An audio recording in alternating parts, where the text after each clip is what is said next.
Which franchise has betrayed their fans the hardest? God, anyone who's a fan of any Konami game has had it really hard. You love Metal Gear? We're firing the creator.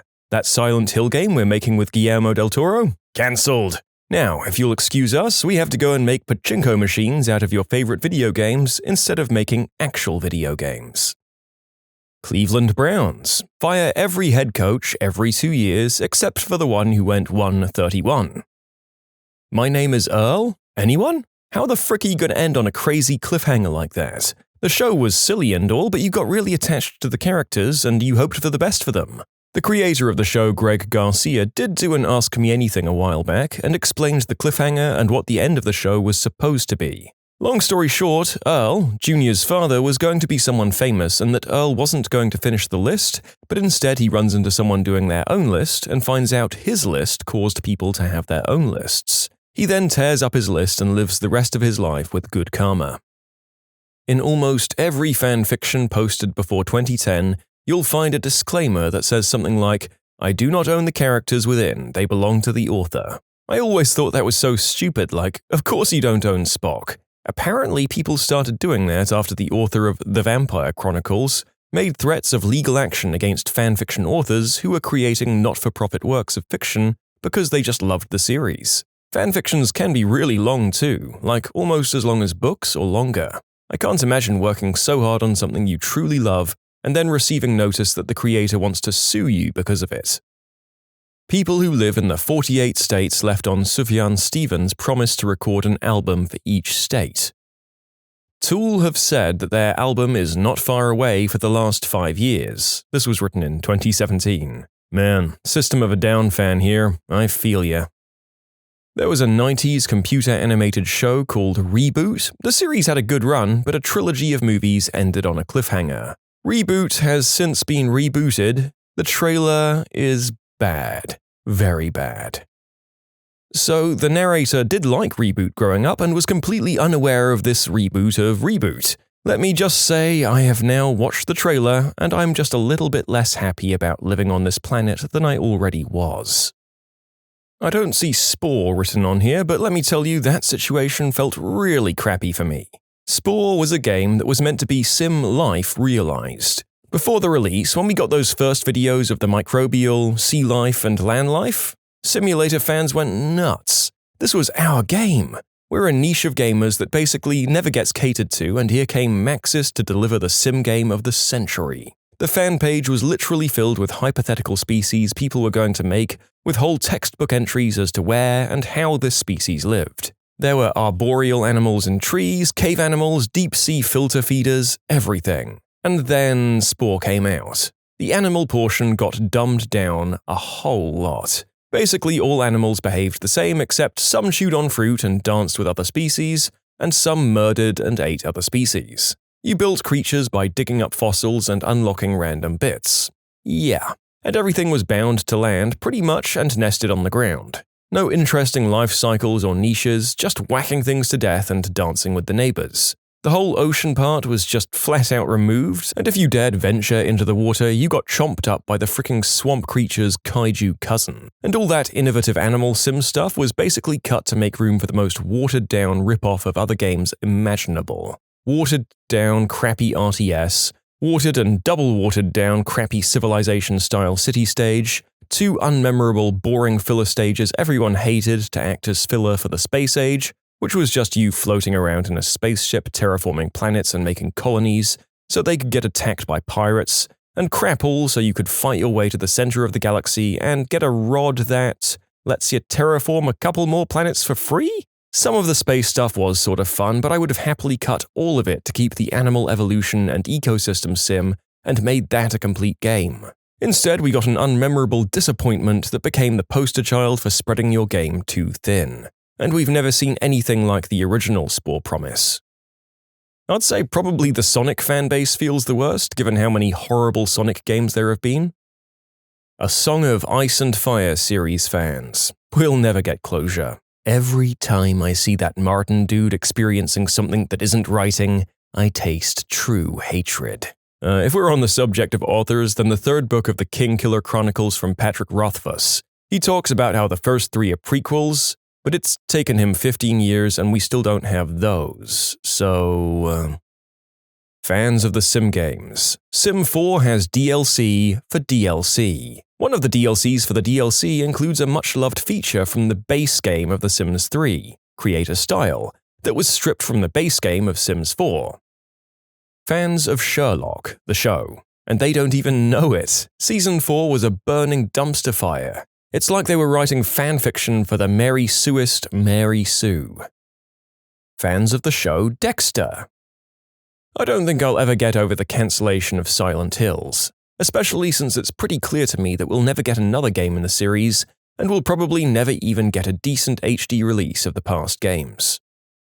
X-Files fans. This last season was a joke. The finale had me livid. No wonder Gillian Anderson said she's done. Frick you, Chris Carter. As much as I would have loved to see some more well-done episodes, it just didn't happen. This thing needs to be put out to pasture. Having said that, if they did episodes with no overarching storyline, just all unconnected and basically random cases with no connection, and really explored some strange phenomena, would anyone else be interested? 'Cause I would. You know what? I'm gonna go with Bleach, the manga. I hadn't been into it too deep to care, but from what I've heard, the writer rushed the ending and stretched out the latter half for way too long, leaving a crap ton of characters' fates unanswered along with an equally crappy ton of plot holes. Futurama. I just want Fry and Seymour to finally both actually know what really happened. Philip J. Fry is a tragic character.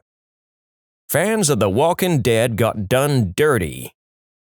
How I Met Your Mother fans stuck with it through a rough final season just to be given a gosh-awful finale that broke up Barney and Robin in all of 2 seconds after building their relationship for such a long time and returned Barney to his old self after so much development. Not to mention the dead mother in the show called How I Met Your Fricking Mother. Ugh, I was actually on board with the final season by the end. Robin and Barney was meh, but by the end I bought them as a couple. Then the finale just completely undoes all of that because… I wasn't too upset by the mother's death, to be honest. It was a reminder that not everyone has a happy ending, but we should still enjoy it while we can. What annoyed me was the fact that they peed all over Ted's growth and finally realizing him and Robin were never meant to be and letting her go, by just bringing him straight back to where he started like he learned nothing over the course of the entire show. I mean, there was literally a scene of her floating away. How much more on the nose could they have gotten? Add into that the Barney and Robin stuff, and that finale was such a piece of garbage. The Kingkiller Chronicles. I don't want Rothfuss to force a book he doesn't feel is ready, but he was plugging the 10th anniversary edition of Book 1. You're gonna charge people a lot of money for a fancy edition of a book in a series you won't even talk about completing anymore? Him and JRRM have put me off reading any unfinished series. Yeah. The narrator occasionally checks up on Rothfuss's Twitter to see where he is and sees him streaming video games or playing D&D or whatever, and it's like, I'm happy for you? But man, I would love that final book you're always saying you're working on sometime. Oh well. Half-Life fans. I've been doing this since Half-Life 1 was in magazines, and I was so excited by the sci-fi shooting game, I installed Steam before Half-Life 2 came out. I watched Gabe go from, we're moving to episodic content in order to release games quicker, to releasing 2 fantastic games relatively quickly, to quite possibly the most painful cliffhanger of my life. It's made worse by the fact that the end of episode 2 gives you a ton of hints and hooks about some of the prime mysteries in the world, in an astounding first for the entire series, and now we've been left hanging with absolutely no closure for about 10 years. It would be one thing if they said, officially it's not coming, but they haven't. Just an endless stream of no comments and we aren't discussing that at this time, breaking my heart more and more. I'm nearly 30 years old and I get way more bothered about this than I should, but I can almost trace a line directly back to that kid in elementary school salivating over a PC gamer, to the teen who rode his bike to 2 different EB games to get the G-Man box, then to that guy fresh out of school playing through episode 2, to the adult sitting here medicated on green herb, typing about how badly he wants some real closure. Epistle 3 is almost closure, but real closure is we aren't making Half-Life 3, or Half-Life 3 releases on this date. Halo 5 no couch co-op? Come on. Honestly, 343 Industries ruined Halo. The franchise lost its touch, and with each new game it feels more and more like an average FPS. I can't believe Bungie would go give up Halo so they could work on that sweaty pile of crap that is the Destiny franchise. Honestly, I was still on board after Halo 4, even if I didn't like the new enemies very much, since I liked the story taking new, darker, and more narrative turns, including that one thing that happens at the end. Then Halo 5 comes out and retcons the tragic and meaningful ending of 4 within minutes and had a plot that felt pointless. Not to mention that advertised the whole thing about Chief going rogue and Locke trying to take him down. Then in the actual game, it just turned out Locke was following him to find out what was happening and was just confused the whole time. They have like a 5-second fight at one point, and even then it's just a misunderstanding. I would normally say Mass Effect, but the way EA has come at Star Wars, I'll go with that. Granted, Star Wars fans are the worst. We hate ourselves. A true fan hates all the movies. Thanks, guys. I hate you too. Arrow fans. 2 words. Felicity Smoke. Teen Titans.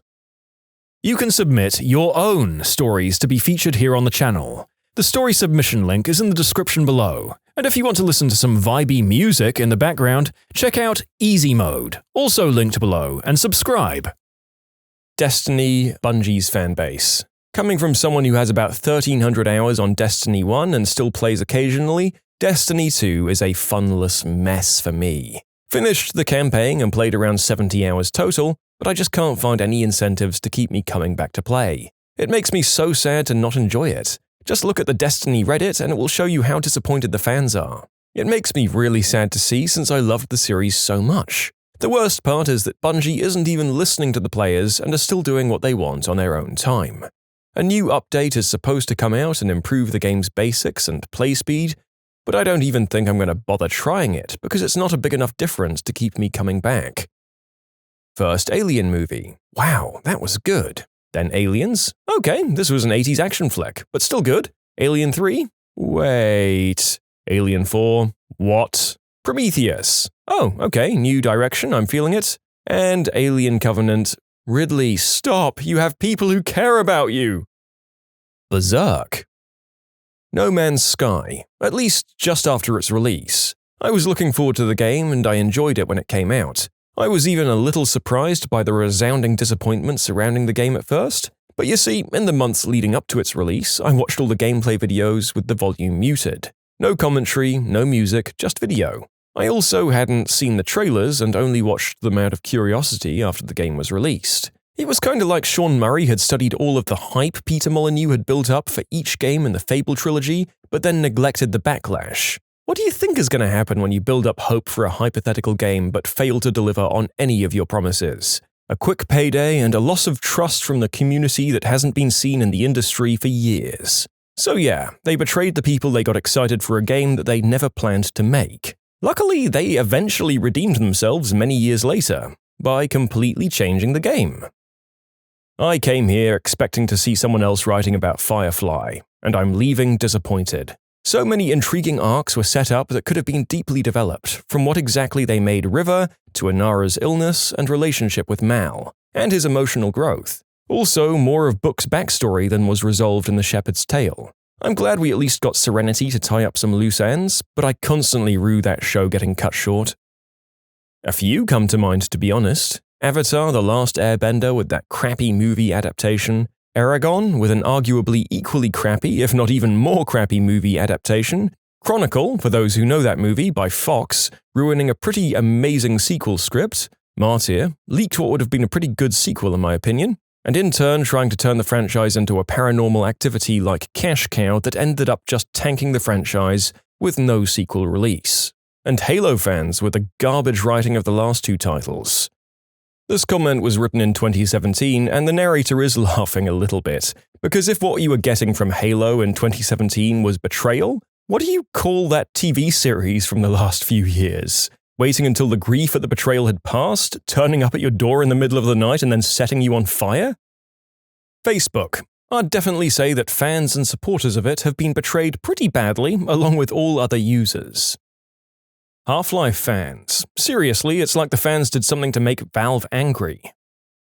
The Miami Marlins. fire sales after each of their World Series victories, then they fired Joe Giardi after he was named Manager of the Year and led them back to respectability in 2006. Then, after the city builds them a new stadium, they go right back to giving away all their stars this past winter. Written in 2017. Steven Universe. Hey, wasn't that a fun year-long hiatus? Here, have 4 new episodes in 1 week before your next year-and-a-half hiatus begins. Don't worry. While you wait, you can still watch reruns of all your favorite episodes of Teen Titans Go, literally all day, every day, with a new episode each week. I'm thinking Star Wars fans. After the prequels, Disney takes over and throws their entire extended universe in the trash, then regurgitates the first movie again and follows it with a sequel designed to shake things up by destroying what's left of their dogma. Fans of the Game of Thrones books. I've accepted my fate. I can't really get into the show despite devouring the books, and it's been so long since I've devoured the books that I've lost interest.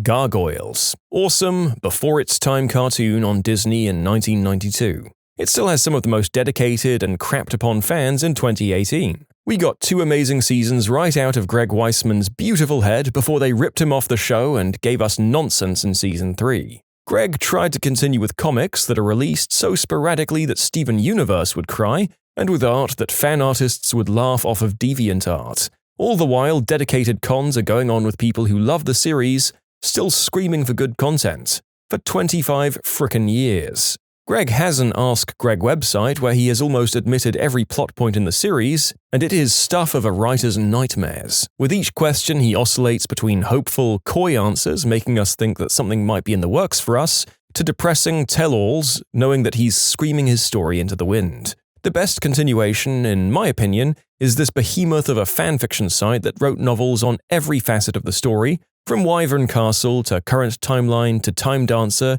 to 2148. Glorious fan art, enchanting OCs, true-to-character depictions. Sata is better than Katana any day of the week, almost forgives the fanfic washing over the Lexington being gay thing, but it too is consumed by the void.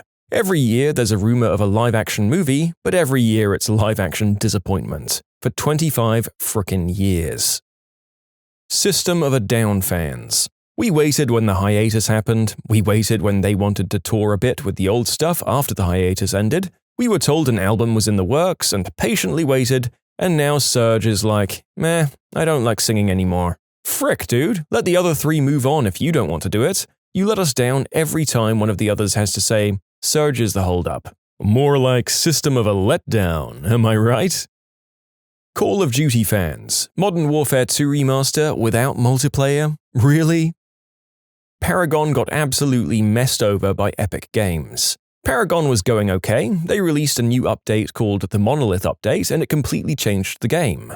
No one liked it, but Epic Games continued to develop without listening to the Paragon community. One day they told us to all go try their new game, Fortnite. We all played it, and they even gave everyone who paid for Paragon Founders Edition a free copy of the paid Fortnite mode. Then 2 months ago, they announced the closing of Paragon due to it not being successful anymore. The game died because we helped them launch Fortnite and because they wouldn't listen to us when developing Paragon. They gave everyone a refund for their purchases, however, many people are having trouble getting their refunds. As an alternative to waiting for our refunds, we can immediately cash out in V-Bucks, fricking Fortnite currency. I am teed right the frick off and I'm out of this witch.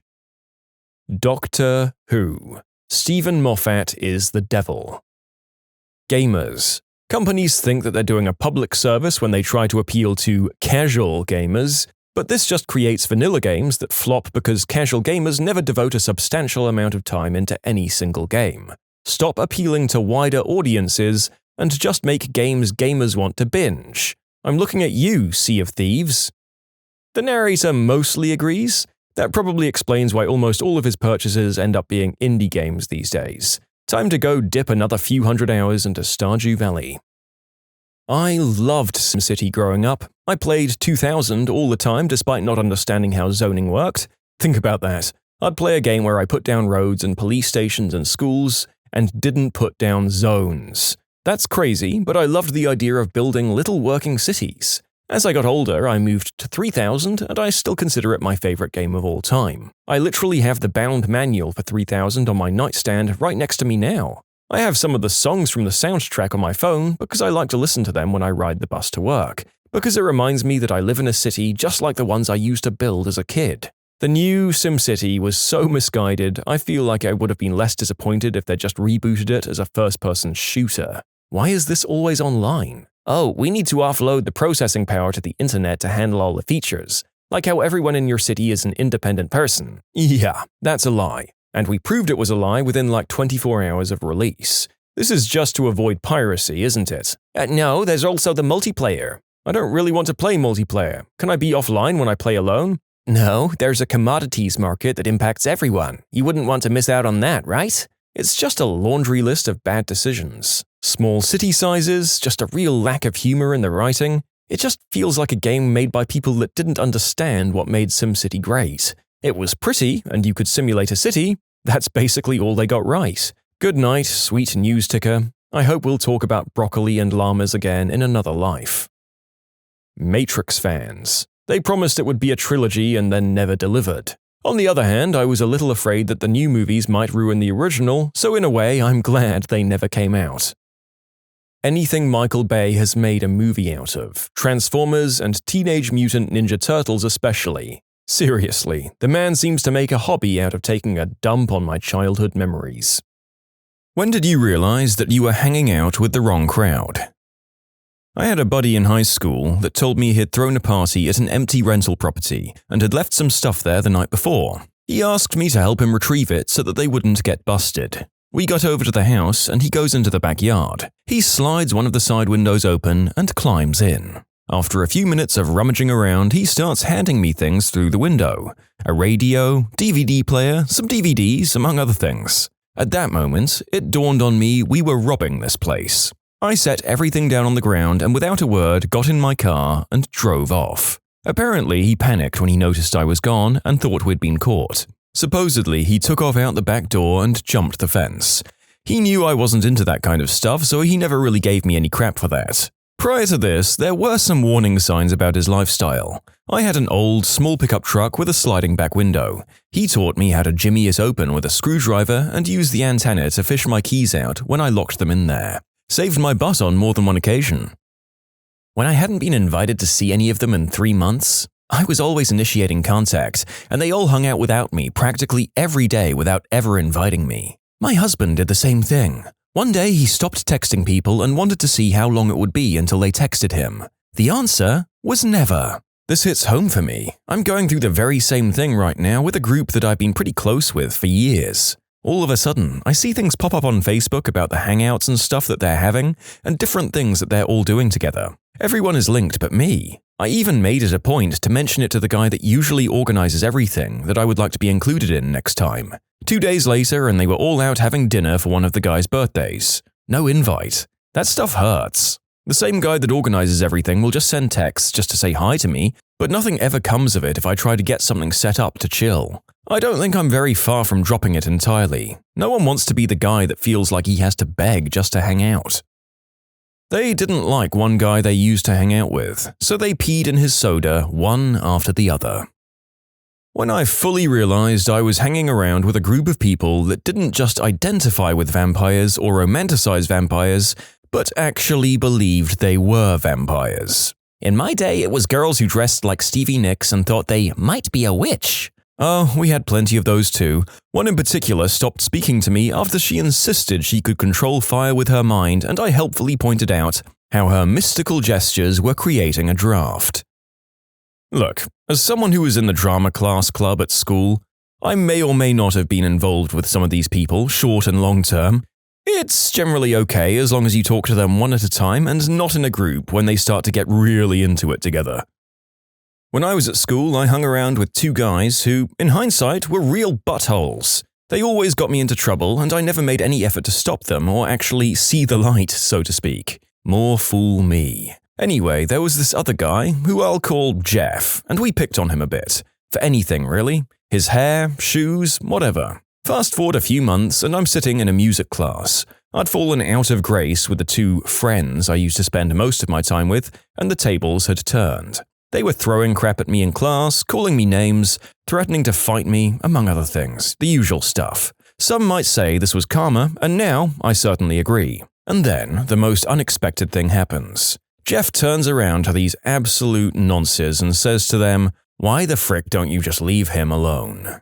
As you can imagine, I was completely taken by surprise. So much that after the class, I pulled him to one side and asked him why he stuck up for me. He basically said that he didn't like people being singled out and isolated from others for no reason, even though this was exactly what I did to him. He became my best friend after that and has stayed as much for the past 12 or so years. I like to think he also helped make me a better person by setting this example. We don't live so close anymore, but recently I got a house with a spare room, so I think a visit is on the cards. When my friend, whose butt I was injecting roids into, called me to threaten me because he was paranoid that I'd told the cops he was dealing substances, I stopped talking to that whole crowd afterwards. Mine failed to pay rent because they spent it all on substances. I had one roomie that couldn't pay rent because she spent it all on substances as well. She pawned a bunch of my stuff, games, CDs, jewelry, while I was at work and gave that money to me to pay rent. After reading through these others, my story of disagreeing with one friend and getting isolated by the rest of the group feels sort of lame. They kept talking crap about people, not just people we knew, but strangers that walked past in the street as well. I just realized at one point that I didn't give a crap if someone was wearing an ugly scarf or whatever it was that really bothered them at that moment. When they Drano-bombed the house of a girl on the spectrum, I didn't go and there was no serious damage to the house, but police got involved and there were huge consequences. This was in middle school and the poor girl was scared and humiliated, didn't come back to school for weeks. After that, I looked at who I was hanging out with and decided to seek better friends. I'm just glad I didn't take part in it. It was 15 years ago and I'd still feel guilty about it. Two friends in high school that I once spent a lot of time with started trespassing on a property in town where the owners were away for months at a time. Finally, they broke in and started going all through this furnished home, taking stuff and just using it for fun. When they told me what they were doing, I distanced myself from both of them, and was glad to do so. When I realized I dealt with 90% less drama while not hanging out with them. In defense of being friends with those people, it does make the dramaless moments all the better when you have something to compare it to, so they really did you a solid. When they started making fun of a young lad who'd been beaten up by his girlfriend. When me and my friend got jumped and I got on the phone for the cops as soon as I got free. When the attackers saw my phone come out, they ran for it. The next day, my friend started spreading rumors that I left him to the attackers. I got an ambulance for him and everything. He took pride in constantly belittling me and turning people on me, so that was pretty much the last straw for me. Oh, and I just remembered an even worse story. Different friend, same friend group, but there was a girl in the group that this guy was trying to impress. So he thought the best way to do this was to hold a butcher's knife to my throat and periodically throw knives at me and the guy from story 1. Needless to say, it didn't really work. When my friends of 10 years said to me, "Stop fricking following us," I cried afterwards. The same thing happened to me in middle school. A girl I was good friends with all year, we visited each other's houses and everything, just turned around one day and told me to stop following her. Then, like 5 years later, she tried to sleep with my boyfriend. F you, Cassie. When I watched a guy basically judo toss a cop, that cop was only trying to break up a fight the guy started over someone else apparently looking at him wrong.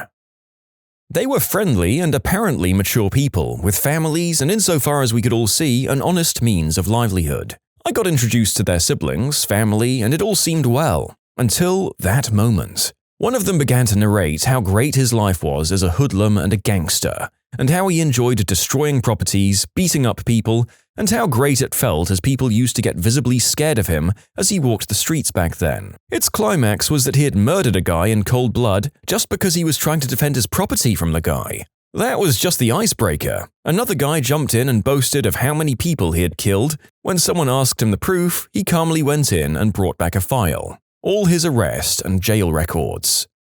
And that's your cue to exit right there. And if that's the stuff they were talking about in front of the family and siblings, what's the stuff they were holding back on? Were they secretly shoveling puppies into a furnace in their free time? One night I was invited to hang out at a party of co-workers after work. Shortly after I got there, the co-worker got into a big verbal fight with his girlfriend. and then pulled out a piece and started waving it around. Suddenly, I had to go to the bathroom, which was fortunately by the door. I noped out of there. In the long run, nobody got shot, but I never hung out with them again. One night, me and several of my then friends brought a quarter of the most powerful magic fungi I'd ever experienced. We went out to this empty summer camp to eat them. It was fall, so the camp was pretty much abandoned. We were all tripping hard as frick outside for an hour or two before it started to get cold. We decided to all get in my car for a bit and turn the heat on. So here the four of us are, sitting in my car, tripping like heck. At this point, friend A spits a loogie into his hand, stares at it for about 5 minutes, and then turns to friend B and screams, "You motherfricker!" snatches the keys out of my ignition and runs into the woods. And that was the last time we saw friend A that evening. For the sake of brevity, I'm going to fast forward through the part about us having no idea what happened to him, starting a search party, friend A's father coming to the camp and taking my license plate number, me having to break into my parents' house at 2 a.m. to steal their copy of my car keys. I got the car in high school, they still had theirs. We finally got the car out of the woods and back to my place and part ways. When I woke up that morning, I found out the police had taken my car while I slept. It turns out that when friend A hocked up that loogie, he thought it was splooge. He then turned to friend B sitting next to him and assumed that friend B had made him suck his eggplant. He took my keys and ran into the woods. Called his parents and told him what he'd just done to friend B. They took him to the hospital and called the police. When they ran tests on the loogie and found out it wasn't what he thought it was, nothing actually happened. The police dropped everything, but not before luminol and blacklighting my whole car. Talked to a friend whose father was working in the hospital that night, and it turns out friend A had armed police officers outside his hospital room because he was convinced that friend B was going to come back and make him finish the job. There's so much more to the story that I left out to avoid creating a wall of text. Apparently, friend A still to this day believes that he did that, despite mountains of evidence to the contrary, and gets really defensive when you tell him it didn't happen. It's like an integral part of his identity now. You can submit your own stories to be featured here on the channel. The story submission link is in the description below. And if you want to listen to some vibey music in the background, check out easymode, also linked below, and subscribe. When I noticed that saying really intimate and personal things made me feel vulnerable and foolish and didn't get much of a response from my friends. I grew up with the wrong people, and to be honest, I enjoyed most of it, but I realized about 3 years ago when my daughter was born that it wasn't the lifestyle for me. I hope this is still relevant, because I'd like to share my story. I grew up at the football stadium in Italy, and at 14 years old I started hanging out with a bad group of ultras, extremely dedicated fans which you find all across Europe for those who don't know. My parents would give me money to buy tickets and go on the coach to away matches, but they didn't know just how drunk I would get and exactly what kind of things I did. By 17 years old, I was already taking white snow and taking part in organized fights almost every single week. It was a high like you can't even imagine. We'd sing, drink, take substances on the coach, and when we got there, we'd get into fights with the local police or other fans. My specific group contained about 35 to 50 people who filled out every color of the hate group rainbow. I remember when I was 20 years old, I threw a flare at a man on the way to the stadium and it hit him in the face. I don't know how that ended for him, but we ran away after that incident. I was arrested 4 times in total, and I was given 6-month bans from all stadiums in Italy on 2 occasions. Anyway, when I was 24, my girlfriend remained pregnant, and I still didn't stop going, even though she asked me to. I finally realized what I was doing wasn't fair for her, when maybe around 1 month before she gave birth, I was almost arrested again with my friend, and he was carrying a knife with him. After that, I stopped going. I still watched my team on TV, but I haven't been to the stadium since then, even though some of my friends still text me and call me to go with them, even just to see the match. I know most of them are still involved in that stuff. I'm 27 now, and I have a 3-year-old daughter who I hope never finds out about the stuff her dad used to be into. When I was approached about joining them for lines of white snow in the 7th grade. Oh my god, what kind of 7th grader can even afford that? I mean, I'm half joking, but half not. When I was in a room full of people and I felt completely isolated and alone for some reason. When I was being arrested and I watched my friend drive off in my car. We were cashing washed checks and I caught up inside the bank. As the police officer was walking me outside, I saw my friend driving away. Not that I expected her to get out and incriminate herself, but it was definitely a moment of realization. Seeing the car leave the parking lot while the cuffs were being put on was powerful. None of them put money on my books, I only got a couple of visits. After all that loyalty and no snitching crap, they forgot about me. When I got out of jail, they couldn't even pick me up because they, my crew, had been using my car the whole time for who knows what, and nobody wanted to put gas in it. In the end, it was the best thing that ever happened to me. Most of the old group is in jail, homeless, or worse. I've since moved on to become quite successful after breaking my connection with those idiots. I saw one of the main ones of our stupid operation at the homeless shelter about 2 or 3 months ago. I believe I received lessons I needed from that group and then got arrested at the right time to avoid the sharp downfall that everyone else went through. There was this girl in school that I had a crush on. I asked her if she wanted to go out with me, but she said no. She ended up dating this other guy who was a complete turd and pushed me around. A few years later, she ended up marrying the guy. I was so frustrated and ended up joining this gang, basically, that really hated the guy she married. So I thought, the enemy of my enemy is my friend. A little while later, though, the leader went completely berserk and broke into their house and killed both of them. Their son actually survived, though. I still haven't left that gang yet, but I'm going to soon. I just want to make sure their kid is safe. I've been able to keep an eye on him because he goes to this school for wizards that I teach potions at. You're in witness protection, Harry. Well, folks, he got me. I was officially in rapt fascination and formulating a completely different line of commentary right up until the last line of that story. Damn you, author, and thank you for making me laugh. When I realized I had nobody I could call to help me immediately after I was the victim of the unspeakable act and stuck with the perpetrator. After I got clean, I realized my friends had only been substance buddies.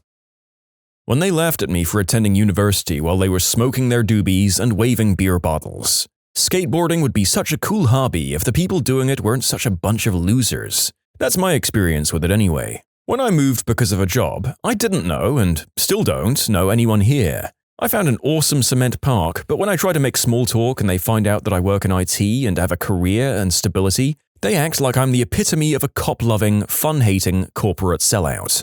I like to party and have fun, but I also like not being homeless and starving, and I really like the appeal of a 6-figure salary in my future. Where are you at? I'll skate with you. When my ex was in the hospital and everyone was too busy to drive me to see her, I realized the wording may confuse some people. She was admitted to the ER because she had almost fainted or had fainted. I get a text from her saying that she was going to the hospital. That was the text, no details other than that. That's when I called people. There was a tight-knit group of people I'd started hanging out with in high school. We started hanging out outside of school when they invited me to, what turned out to be a mass make-out session. It was this weird kissing menage with people swapping partners and kissing in groups. None of them were dating each other. They acted like it was the most natural thing. Oh, you have to go? That's a shame. Everyone give him a goodbye kiss. When I saw my friend chase after someone with a pocket knife in his hand. I'd known Juan ever since I was in kindergarten, and we were really close growing up. We had sleepovers pretty much every weekend, and he joined me for my family camping trips every summer. I was an only child, and he was like a brother to me. Then a bunch of us were transferred out of our grade school by our parents to the 6th grade because they were unhappy with the admin and felt we could learn better elsewhere. Even though I lived on the south side of Chicago, I ended up in a school on the north side with another friend of mine, Manny, while Juan ended up going to a school closer to his house. Juan and I still hung out sometimes, but we started drifting apart more and more. I could tell his new school was changing him, and by 8th grade he was part of a local crew. At the time, I was really into graffiti and rap, so even though things were changing, we still found out we had things in common. The last time I saw him, I was at his graduation party. After the whole family thing was over, we were hanging out with some of his friends from the neighborhood to smoke some green herb. Then Juan and I decided to go for a walk. I had a backpack full of spray paint, so we went up to the train tracks by his house to hit up some trains and walls. I put up my name and he put up his gang's tags. As we were bombing this one wall, we hear a voice from below. There's this guy yelling up at us. I don't remember what he said, but it drove Juan crazy. I'd never seen him like this before. He was like a completely different person. He started running after this guy, and out of instinct, I just followed him. The other guy bolted and he chased after him, and I chased after Juan. After a few minutes, he lost him and stopped, and I was finally able to catch up to him. He still had that crazy, angry look in his eye, but I also noticed he had a knife in his hand. It was then that I knew I didn't belong there. He started talking about getting a couple of other people to find this guy. Apparently they had some beef with him, which is why he was so angry. I convinced him to let it go for now and go back and smoke some more green herb to chill out. We did, and I crashed at his house, just as I'd done for so many years. But after that night, I wanted nothing to do with the lifestyle he was getting involved in, and even though we still talked on the phone sometimes, we never hung out again that summer. After we started high school, we lost touch completely. I still thought of him a lot and wondered what happened to him, so I'd Google him sometimes, but never had any results. It wasn't until last year I finally found him when I used his middle name in my search. There were about 6 or 7 different mugshots from his various visits to county jail, mostly on possession charges. It made me sad, but at the same time I was glad I didn't go down the same path. I hung out with the wrong crowd during my freshman year in college, mainly because we were from the same high school. All they ever cared about was talking about other people behind their backs. It was a bad breakup to say the least, but I was happy with the friends I eventually got in the succeeding years. Honestly, reading all this stuff, I figured out I am that friend. I mean, I'm not going to throw a Drano bomb into an autistic girl's house, but I'm that friend that just gives out green herb to friends, and I only promote laziness and lethargy. I don't grow, and I influence them to not grow either. Thank you for making this post. I need to do some thinking on my life. What did you find out about someone that changed the way you looked at them? My roommate punched himself in the eye and faked being jumped because his girlfriend was about to break up with him. They're now married. My cousin was adopted when she was a baby. This is a family secret as everyone in the family but her knows. I've known since I was 5. What really sucks is that she already had a suspicion and when she was 16 asked her mother, my aunt, and was told straight up that she wasn't adopted. The reason why she was suspicious? 1. A great-uncle came to my grandfather's funeral and when he shook hands with my cousin he said to her face, "Oh, this is the girl that, my aunt's name, adopted." 2. She learned about blood types in biology class and her blood type couldn't have matched with her parents. 3. She's technically of different ethnicity than us and it's pretty obvious. Another thing that really sucks is that my aunt has a lot of small business investments, but she lamented to my dad that she didn't want to give any to my cousin in her will. She wanted all of them to go to her brother, her biological son, and she thought sending my cousin to university was already more than enough. Now my cousin is very detached from the whole family, immediate and extended, and somehow everyone thinks something is wrong with her. I've told my parents that I thought it would be best for her to just know she's adopted, but my parents wouldn't meddle in my aunt's family business. It's a cultural thing. My father admitted that he pressured my mother into a termination before my brother and I were born. It was a huge wake-up call that kept me from going down a pretty crappy road with a guy I worked with, but I'll never forget the look on his face when he admitted that to me, and I will never tell her that I know. I found out my grandpa used to sew big pockets into the inside of his jackets so he could more effectively shoplift. I witnessed a friend secretly trying to suck his own eggplant. He was successful, forever unsure whether to give kudos or not.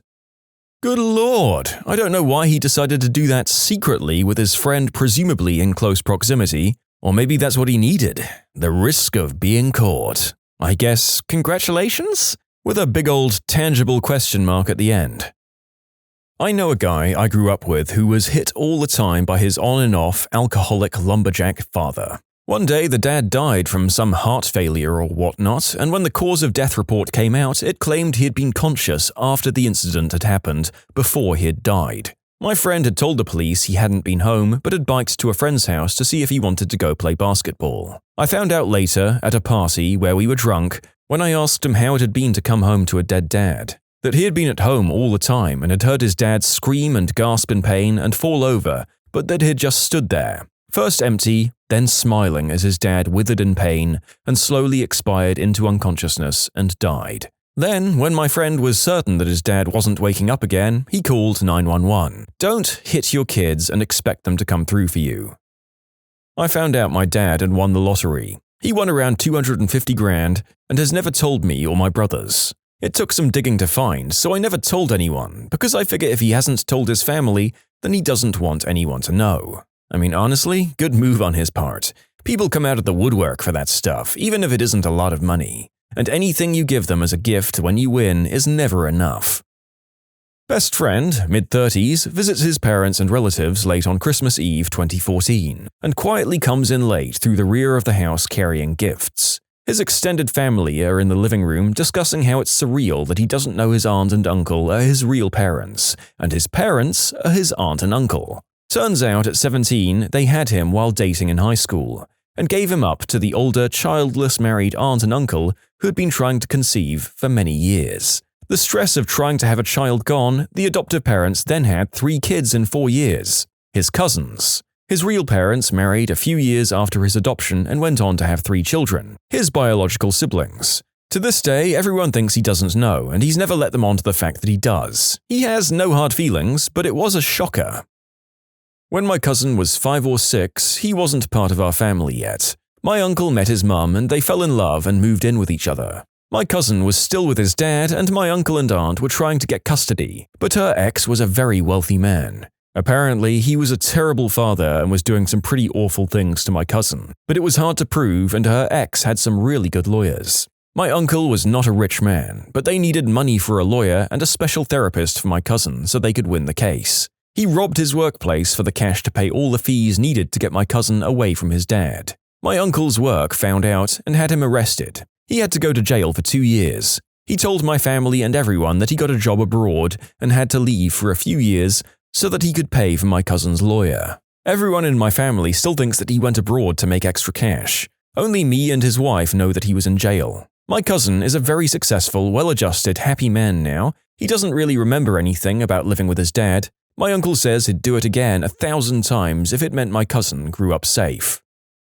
I used to work overnight security a couple of years ago. My partner, we'll call him Bill, was struggling with some stuff left over from the Iraq War, so we spent a lot of time getting to know each other better. Eventually, I was promoted up to supervisor, then assistant director of security. One night, the guy who had replaced me on overnights called to complain about Bill coming in 3 hours late and drunk off his butt. I knew the guy wasn't good at keeping his lips sealed, and if I didn't say something to my boss right away, then he would. So I called my boss, who usually shows up right after overnight leaves, and told him what was going on. My boss was also an Iraq veteran, and he knew about the struggles Bill was having and how close the two of us had become, so I felt it would be better coming from my lips. My boss came in early, caught Bill red-handed, and suspended him for a week. I'm instructed that when he gets back, to schedule him for day shifts so he can be supervised. We kept the whole thing hush-hush and assumed he would improve once he was on day shifts. So I do exactly that. Bill was elated to be working with me again and with our other buddies during the day. We were like one big family, kind of. I really miss that place sometimes. He got better at his job, started sleeping regularly, and stopped drinking. Bill told me he was back on days because he wanted to be. He was tired of overnights. He never told me about the drinking, and I never told him I knew. We both kept that secret until he decided he didn't want to be alive anymore, and ended things a few months ago. Rest in peace, Bill. You're missed. When he made that fateful decision, no one knew anything was wrong. It was a normal day with the usual jokes and whatnot. 60 people from his tribe, he was a Native American, came to town to bring him home. It was a rough time for everyone. If you're thinking of doing something like that, please reach out. Thinking of those around you. Please. Damn. Posting this really stirred up all those emotions again. Wow, that's really sad. Bill was clearly going through more than anyone should ever have to deal with, and I'm glad that working with the author gave him some semblance of happiness during his working days. Seek help if you're able, people. It's so damn hard to reach out, but if you're basically a good guy with some demons, there are people who can help you fight them, and others who'll miss you if you go. One day, while looking through Flickr, I came across some exposed pictures of my coworker. She has a lot of photo albums on her account. It turns out she and her husband are swingers. I work with her on a daily basis. I'd never tell her I've seen them. I recently discovered that my coworker's girlfriend got him off with a burrito and then forced him to eat it. But that's his business, and our coworkers can be brutal, especially towards him as he does come off as a bit strange, so there's no need to make things worse for him. I'll never tell my family I know that I was a twin. One of my grandmothers got drunk at Christmas and started to talk about it one year when I was a kid. Part of me wants to say she was wrong, but the look of horror in some families' faces before they had me leave to play with cousins always made it stick out. It would explain the lack of baby pictures and why I was baptized really early, like a few days old. I don't know what happened to my twin. When I first got married, my sister-in-law was living with us. One day while she was at work, she called and asked that I email her something from the desktop. This was prior to texting and email on phones being so prevalent. I used her laptop and her Outlook to send the attachment. I checked the sent items to make sure it went through with the attachment and found an email she had sent to someone else of a bunch of pictures of her with lit candles shoved up her behind. I never said anything, but had to start hiding all of our stick candles in fear that she'd desecrate my Yankees. My ex used to go through my browser history and emails. She never found anything, but always thought I was up to something. I know this because I read her diary every day. Sheesh. Sounds like you two were made for each other, buddy. This one is a bit darker. My mum passed away a few years ago from cancer. She went in for an operation for something mundane and they found out that she had it. My parents work hard and were good at saving. My mum managed the finances and did an amazing job. Now my dad is alone and keeps telling me, "I wish your mom was here. I don't know what to do with all this money. She would have known how to spend it together." The sad truth is, before my mum went for her operation, she planned on leaving my dad after the whole ordeal was over.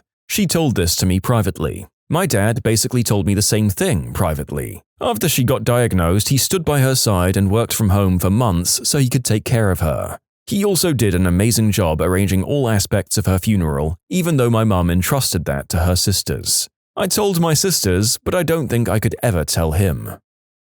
You can submit your own stories to be featured here on the channel. The story submission link is in the description below. And if you want to listen to some vibey music in the background, check out easymode, also linked below, and subscribe.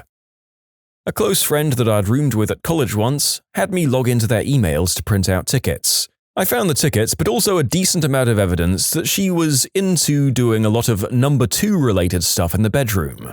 Not sure that there's ever a way to bring that up in conversation. My takeaway? You should use a separate email for your adult interests and businesses. And what did we learn today, people? Never under any circumstances let anyone you love or care about use your computer.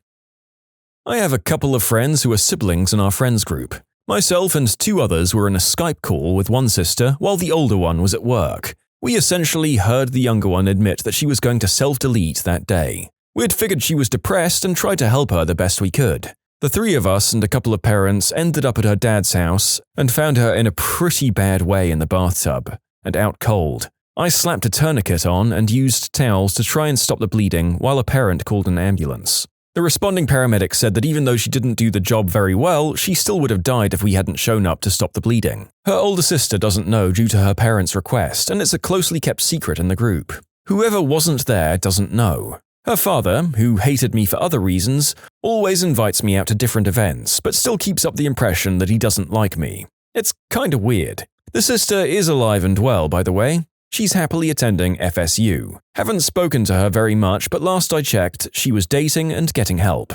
Older sister still doesn't know about the incident. Crikey. Unreal that a family member doesn't know about something like that. But I'm not sure how I would have broken the news to her after her parental request. Maybe she'll eventually tell her sister of her own accord, but at this stage, maybe it's better she doesn't tell now, after keeping it under wraps for so long. Up to them. One of my good friends is positive with a transmitted disease. I found out through the grapevine and immediately understood that I shouldn't know that about him. I've never said anything about it to him, but I've made a distinct effort to be more available to him as a friend. I figure if he ever wants to tell me, he will. If not, he could still use some kindness in his life. A bummy kid we had to gently eject from a gallery opening spent his exit begging for a few bucks, offering to suck anyone's eggplant for $10. It was an odd moment anyway, capped by an odd, sad offer. Later I went out on the fire escape for a smoke. In the alley below was a straight acquaintance, like square straight, married with kids and a boring career, leaning against the wall, bum guy's head bobbing against his crotch, getting a $10 beige from a sketchy hobo. My first instinct was to make some noise, my second was, I just don't want to be involved in this, and of course, upon re-entering the party, the acquaintance's wife was the first gosh darn person who spoke to me. Hey, have you seen Bob? Is he out sneaking a smoke? It was a weird moment. I've said nothing for a decade. When my brother came to visit for the holidays, he left his iPad on the counter and had Reddit up. I saw his username and that he had a ton of post-karma and went back to my computer and looked him up. Cuck content. Most of him and his ex-wife. Some with his new fiancée. It was pretty traumatizing.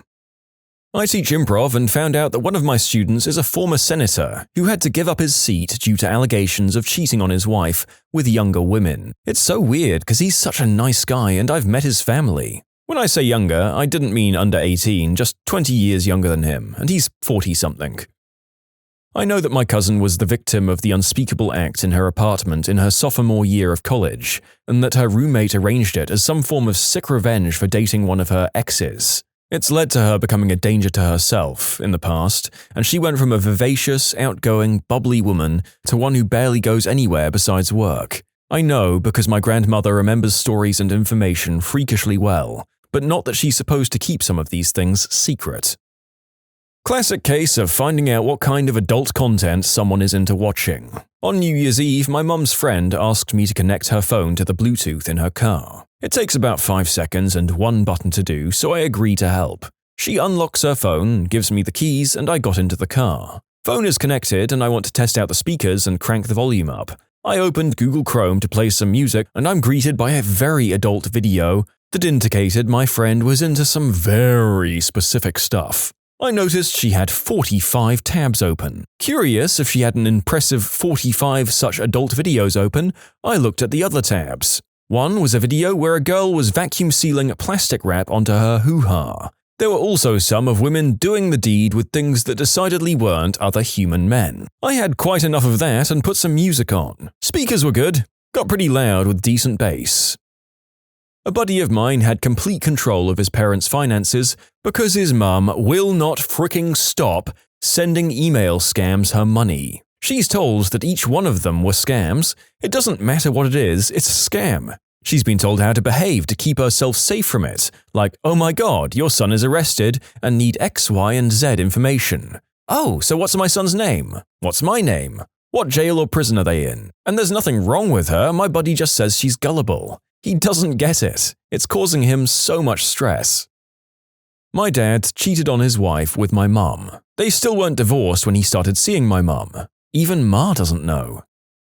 A manager in my office handed me her phone to look at a picture and got distracted talking to someone else. A text came in from a woman who talked quite graphically about what she had done to this manager the night before. I handed the phone back and pretended not to have seen the text. I didn't have a clue she was gay. And hopefully you respected her privacy completely and took that particular knowledge with you to the end of either of your services with that particular company. And good on you if you did. That my grandmother was secretly a spendthrift and victim of fraud. Both of my grandparents passed away recently. My grandfather had been in poor health for the last several years of his life. My grandmother was his caretaker and she herself was in relatively good health. It was quite a shock when my father and I found her dead in the garage from a massive heart attack. My grandfather, heartbroken and confused, died 3 months later. When we started to go through their belongings to settle the estate, we found tons of worthless things that she'd spent their money on. Now, my grandmother loved to shop, but we had no idea her addiction ran this deep. In addition to the myriads of junk, we found hundreds of letters from people who had scammed her into giving them money. The kinds of scams where they'll send you $10,000 if you send them a check for $1,000. I can remember just sitting down at the kitchen table with unsent letters she had written to people, asking them where her checks were and why they'd lied to her. It was heart-wrenching. So her spending addiction of worthless trinkets and thousands of dollars spent on get-rich-quick schemes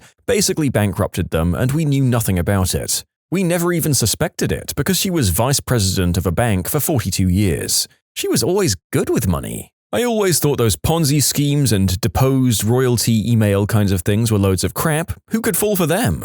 Well, now I knew who they targeted and why they were so successful. Everything's been settled now, but it was a really tough year for my dad. In short, grandparents died, discovered my grandmother had spent all of her money on worthless trinkets and had been victim to internet money fraud.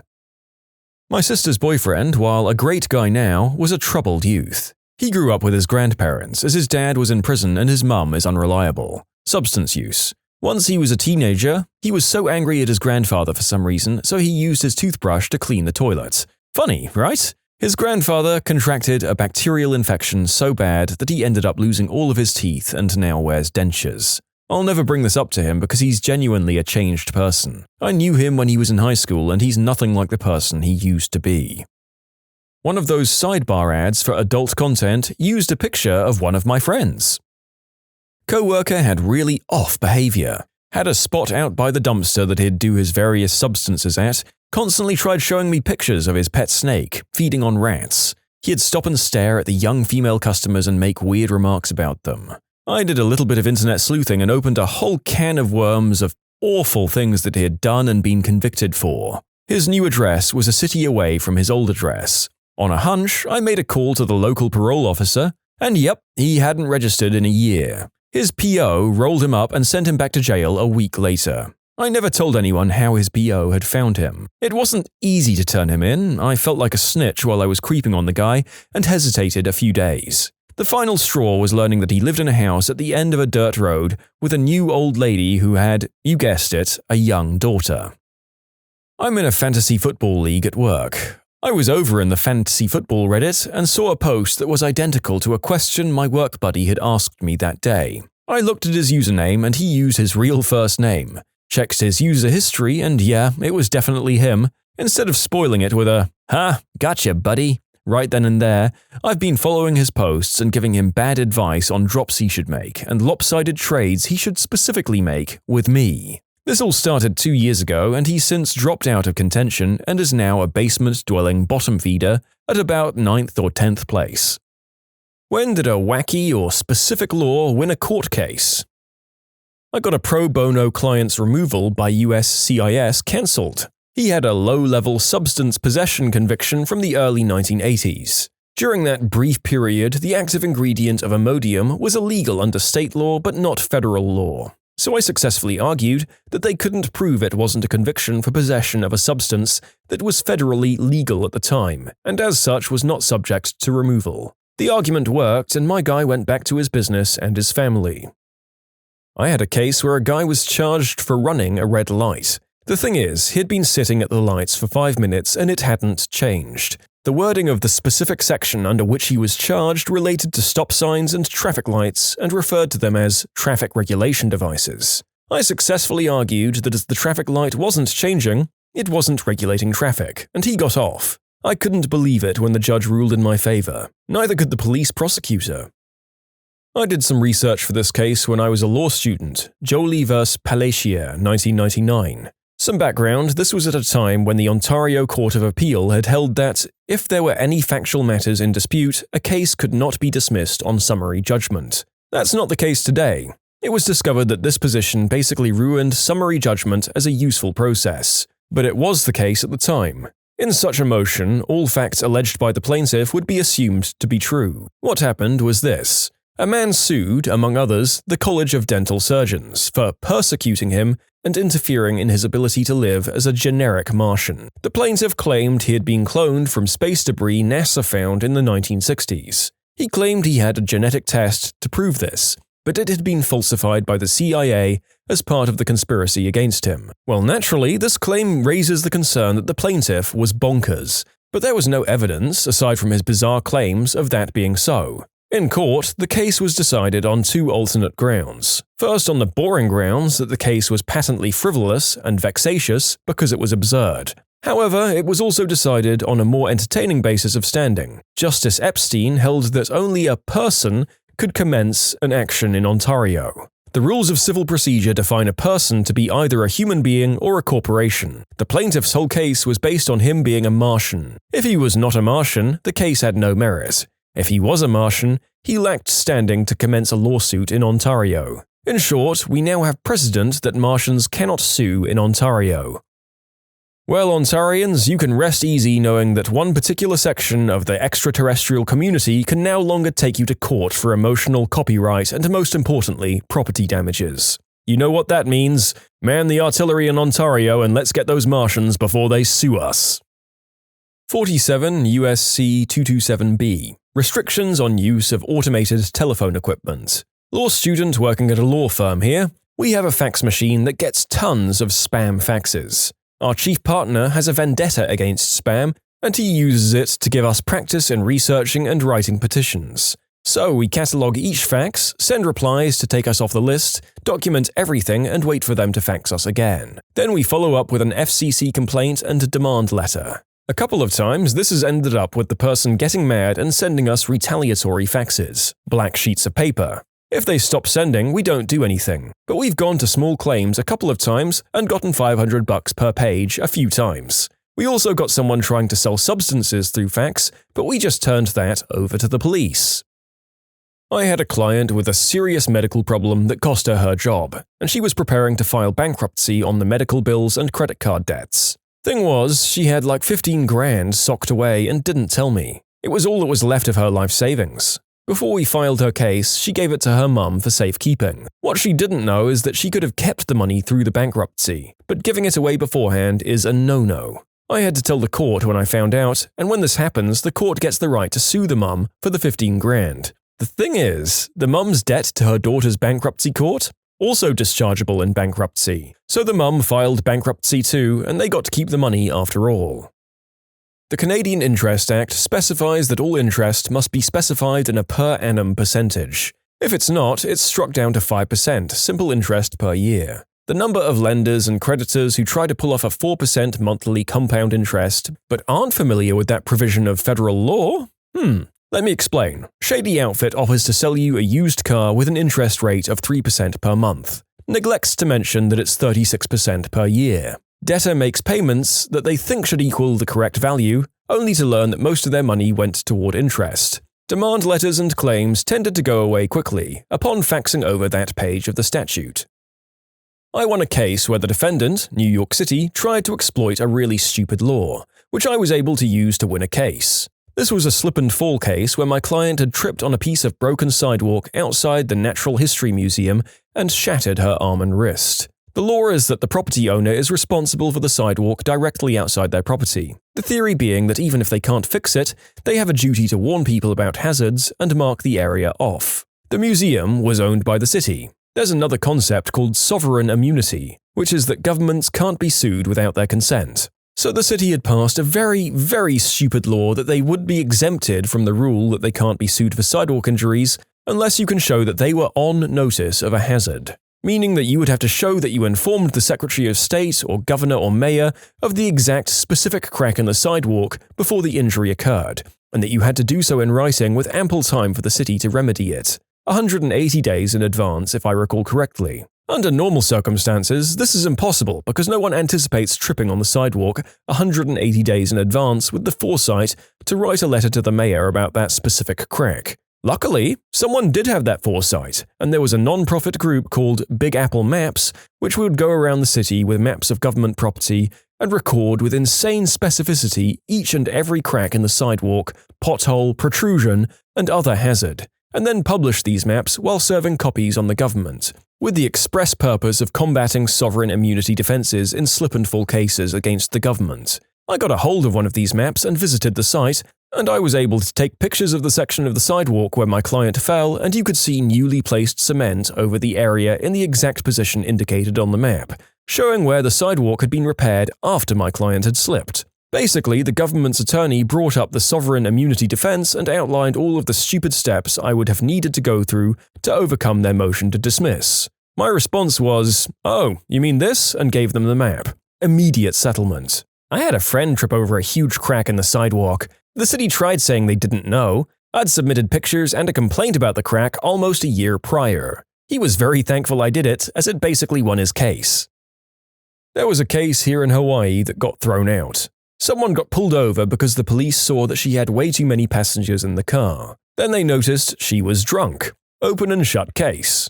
Well, apparently in Hawaii, there's no law defining the maximum number of passengers in a private vehicle. So the issue was that all the extra passengers weren't wearing seatbelts. Well, this failed also because the law only says that every available seatbelt needs to be in use. If you have 6 passengers and only 5 seatbelts, there's nothing at all illegal about the 6th being unrestrained. So, since there was no probable cause to pull her over in the first place, even though she was indefensibly drunk, the whole thing got thrown out. Hawaii has some very counterintuitive laws. If your truck has seats installed in the bed, your passengers must be buckled up. If not, they can just party back there, while anyone in the cab unbuckled would get you a major ticket. People regularly ride down the freeway in truck beds while sitting in lawn chairs. I mean, that last image is both hilarious and ever so slightly concerning. My GTA instincts are just envisioning the inevitable crash and subsequent catapulted people being shot out like a basket of rocks from a mangonel. I think something's wrong with me. I had a roommate who got picked up for public intoxication one St. Patrick's Day. He was in jail for a couple of days, which seemed odd for a PI. Turned out he had a warrant from another city for escaping jail. The year before, he got picked up for public intoxication on St. Patrick's Day? He had a hazy memory of being shuffled down a hallway with a bunch of other drunkards at the jail before walking through a door and suddenly being alone outside. From there, he just walked home. The police never came looking for him, so he wasn't sure it had happened. Anyway, it turns out they never even properly booked him, so while there was a warrant for him escaping jail, there was no record of him ever being arrested. Case dismissed. This is how a lot of DUI cases are argued and won in the US, that the initial pullover wasn't justified or that there wasn't a legitimate reason to investigate a DUI after the pullover, or insufficient reason for arrest. Even if you blow over on the breathalyzer, they have to have enough reason to have you blow in the first place. I have one where we won, but it didn't go as planned. I had a client a while ago who was incarcerated at a state prison farm. Inmates had to spend 40 to 60 hours a week preparing slop for the hogs from expired restaurant food and cleaning the hog barns. He reeked every time I met him, even after showering. He said it was miserable. Well, he found out that some Muslim inmates who couldn't work with pigs were offered to be able to work at the police horse stable instead, 5 minutes down the road. He wanted to sue, saying that stable work is much less revolting than hog work, and that this amounted to unequal punishment on the basis of religion. I thought he had a point. Well, the case didn't get thrown out and actually got some traction, but then the prison changed their policies in response. Inmates who couldn't work around pigs or didn't want to would instead be transported to a factory chicken barn the next county over for work each day. He asked that I drop the lawsuit, and the Muslim inmates were not happy with him. A guy I know got drunk and decided to ride his horse through town. This was a small town in North Carolina. Well, he'd stop at each intersection and fire his pistol in the air like some Wild West cowboy. Anyway, the guy was charged with a DUI and discharging a firearm within city limits, which was a felony. So, as one would soon find, it's not just mandatory, but a law you must fire your firearm into the air at an intersection when coming through town on your horse. An old blue law that never got erased. He still got the DUI and his horse got impounded, but the dumbfounded judge dropped the other charges. You can submit your own stories to be featured here on the channel. The story submission link is in the description below. And if you want to listen to some vibey music in the background, check out easymode, also linked below, and subscribe. Over 10 years ago, I'd been at fault for rear-ending someone else. I had no insurance and my license had expired. I don't think I need to mention that I was in a very destitute, low place in life, struggling with almost every conceivable aspect of living. The cop was very kind as we talked, but wrote me a ticket for it all. One was kind of a fix-it ticket about my suspended license. I sorted that out in the days after, and nothing came of the ticket. The cop had mentioned that he had to write the insurance ticket, but to take it into court and get it lowered. I was desperate to try and get my $800 insurance ticket lowered because I couldn't afford something like that. So I took the cop's advice. I went into traffic court weeks later, and when it was time to chat with the judge in front of everyone there, the judge looked at the ticket, stopped, and said, "I would like to use Mr. South Seattle's case as an example to the gallery." I almost died. He went on, "This is a court of law, but it's also a court of fairness. It seems as if the officer didn't write the date of the incident in the ticket. I can't hold Mr. South Seattle accountable to this." My jaw dropped. I stood there. The judge told me I was free to go twice before it registered. I'm pretty sure that the cop deliberately didn't write the date on the ticket. Thanks, officer. I had a very similar thing happen. I rear-ended someone, but it turned out the person I hit had a warrant for their arrest. While other cops were taking care of that, another came over to me and gave me a ticket. While he did that, he flipped it over and showed me the instructions to fight it in court. Well, I followed those instructions, and when I got to court, the officer had a family emergency and wasn't able to go, which threw out the case and also my ticket. Thank you to whoever that was. Had a case where the defendant, my opponent, filed an appeal from an administrative agency to the local circuit court. The requirement for filing the appeal was very strict, and the filing must include an appeal bond, executed by the individual defendant or a corporate officer. When my opponent's assistant electronically filed the appeal, she attached a PDF of the bond, without the corporate signature. There's no question in my mind that they had the bond with the requisite signature, and simply attached the wrong version of the document to the filing. I wish I could say there was a huge court fight over this, and I got to slam my opponent, but that's not how this works among professionals. I waited until after the time to correct this error had passed. I then politely called my opponent and told him I was holding the I win button and that I'd be filing a motion to that effect in a week. My opponent came to me with very favorable settlement terms within days. To this day, I don't know for sure if my opponent ever disclosed his mistake to his client, but I doubt it.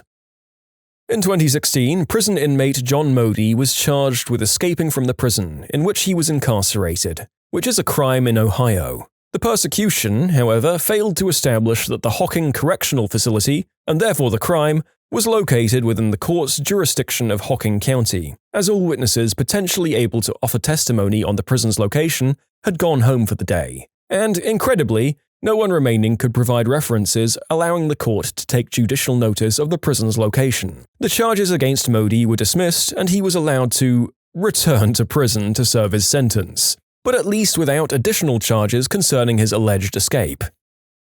Okay, for a second the narrator thought that Modi was going to just be let off scot-free, which would have been a massive oversight if he was a repeat murderer or something. However, that notion isn't impossible in some jurisdictions it seems, as the following story indicates. I had a family friend, old guy, passed away now, who said that he was able to escape from prison, and because he escaped, was let go. Because no one was supposed to be able to escape from that prison or something like that, he sometimes told stories. But the few things he told me about his crimes, major theft, I didn't believe. But I later saw the court papers and they were true. He was a jailhouse lawyer and had a whole bookshelf of legal books. I don't recall which prison it was, although I know he was in Arkansas for at least part of his stay. Not a lawyer, but I did enough law research to get myself out of a parking ticket one time. When I was in college, I was in the marching band. We had a storage room in the basement of one of the dorms. I was going to get something out of the storage room and parked in the loading dock behind the dorm. There was just enough room next to a dumpster to fit my car. I didn't want to spend $5 on a loading zone pass from parking services because I was a broke college student, so I just parked. I was only going to be 2 minutes anyway. I finished picking up what I need to. Sure enough, I came back out to my car to a parking ticket. Except it wasn't the $25 ticket for a parking in the loading zone, it was $75 tickets for parking in a fire lane. What the frick? There was a single sign at the very front of the side road leading up to the loading zone, but no curb paint, no indication of where the fire lane started and where it stopped. I called parking enforcement telling them this and they wouldn't budge. Fine. I took pictures of the loading dock and I submitted an information request to obtain the evidence pictures. I got the pictures and started researching fire lane requirements in the state. What I found clearly indicated that curb stripes were mandatory. I called parking enforcement and told them what I found and they still wouldn't budge. Frustratingly, I looked at the law again. The part they cited for me said that nothing could obstruct a fire lane at any time. I looked back at the evidence photos and saw the dumpster next to my car. If this was a fire lane, then the dumpster was blocking the fire lane too. The same state law they cited me with said that non-vehicle obstruction of a fire lane was subject to a fine of $1,500 per day. I found satellite imagery from 4 years prior showing that the dumpster had been there for at least 4 years. So I argued to university parking enforcement that if this was a fire lane, then the university had been obstructing it for the last 4 years and would owe the state $2.2 million in fines if I reported it. The parking ticket disappeared immediately when I sent the appeals committee their own evidence photos, satellite imagery, and the same state law they cited me with. I drove by a week later and the dumpster was gone, the curb was painted, and 2 brand new fire lane signs were up. In short, got a parking ticket for parking in a fire lane at my university. Successfully argued the university owed $2.2 million in fines to the state if it was really a fire lane, and the $75 parking ticket was dropped.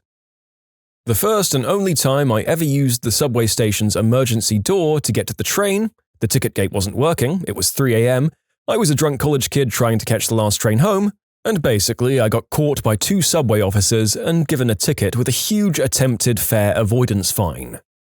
I showed up to the hearing in desperation and they ended up having to drop the fine as they were reviewing the case with me because one cop had recorded that I entered through the right-hand emergency door and the other wrote that I entered through the left-hand emergency door. Never been so grateful in my life.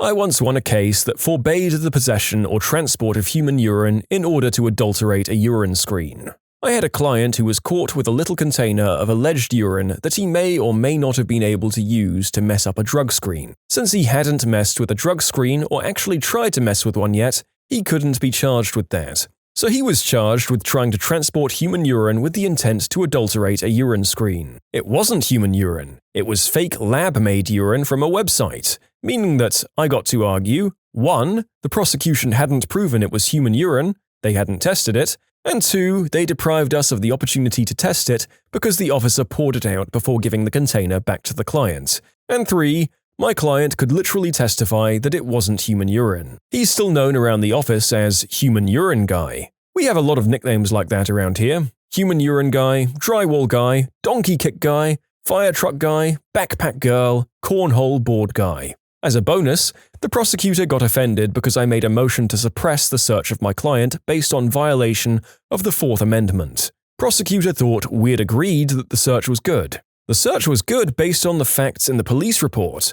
Not my fault that the police officer testified like an idiot once he got on the stand. My brother is a lawyer. He got a DUI charge dropped for a client. Guy gets pulled over, the cop asks him to step out to perform the sobriety test after he admits to having consumed some amount of alcohol. He complies, but after stepping out of his car, he asks the officer if it's okay for him to reposition the vehicle to move it further away from the road, because he feels uncomfortable with it being that close. The cop obliges. Apparently, the charge got dropped because the officer willingly let an intoxicated individual operate a motor vehicle. This happened with a guy I knew on his boat. He has a huge 65-foot Viking, and the cops couldn't dock it, so they asked him to. His lawyer shows up and says, "The cops made my client dock his own boat after they decided to take him in for DUI. Sober Water Patrol couldn't dock the boat, but an impaired person can?" The case was dismissed. I once had a client who woke up in the middle of the night to the sound of someone in his home. He retrieved a Colt 1911 from a bedside table, walked into his living room and confronted the figure in the dark. The person didn't identify himself but moved towards my client, who fired a single shot that went through the person's shoulder. Turned out it was my client's stepson who'd snuck out, been drinking underage and stumbled home. The problem with the situation was that my client was a convicted felon, several times over.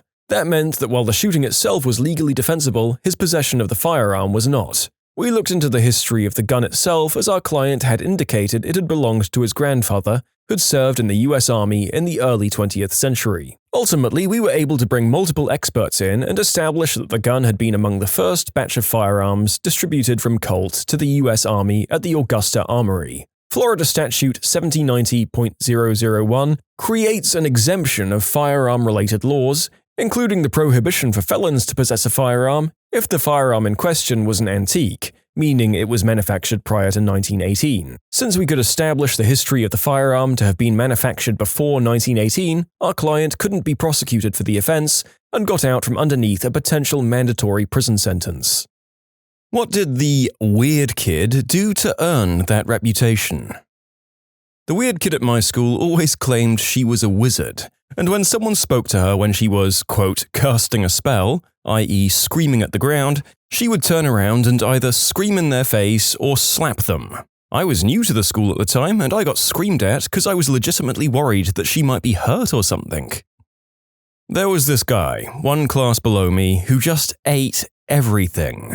Once he went to the front of the classroom where the sink thingy is, took a big stack of paper towels back to his place, and just started eating it mid-lesson. Another time he drank a Capri Sun in class, and when he was finished, he just ate the package with straw and everything. The weirdest thing was when he ate a toy car that the teacher brought to show something. He just sat in front of the teacher's desk, took the car from it, and swallowed it without saying anything. He brought a live lobster to a middle school dance and let it go on the dance floor during the dance. It wasn't even a question of, who would have done this? It was Nate. Nate did it. He thought he was a robot. Often you'd find him in the halls, alone, talking to electronics about destroying the human race or having a conversation with a locker. Flicked the bean during class, then brought a cake the next day to apologize. There was a girl in my school that got caught trying to color her entire tongue with a black Sharpie in like 7th grade. It was honestly surreal to witness, The teacher was so confused and just walked her to the principal. A few years later, she was expelled for drinking booze during school on multiple occasions. Did a countdown to his toots like they were a fricking moon launch. Of all the things I thought I would find in this thread, inspiration wasn't one of them. I mean, this guy just sounds fricking funny, and like he was waiting to basically age into dadhood. Godspeed, sir. Pulled out his armpit or downstairs hair one by one and ate them. Ate a live lizard while the entire school was hanging out on the football field during a fire drill. Set his arm on fire on a school trip to France. Sprayed his arm with deodorant for about a whole minute before getting someone to light it. It wouldn't go out until he used the tap in the bathroom to douse it with water. He ended up with blisters and permanent scarring. So the school trip ends and we get to go back to school the week after. All of a sudden, me and 4 other kids got pulled into a classroom to be questioned by police and the head teacher. He basically told his mum that we did it to him. Obviously, this didn't stick as we all had the same story. If I had Facebook, I'd look him up to see how life is for him nowadays. Screw people like that. A classmate in elementary broke his arm doing dumb crap and tried to frame us for it because he was so embarrassed. He pulled some crap like that later in school life, too. My man would wear a stormtrooper costume and taped an old flip-up phone to his arm and pretend to talk through it. This was in high school. He was particularly odd because he was like a born genius, so he'd often get bored in class and do some weird stuff. To be honest, looking back on it, I feel really bad for the guy.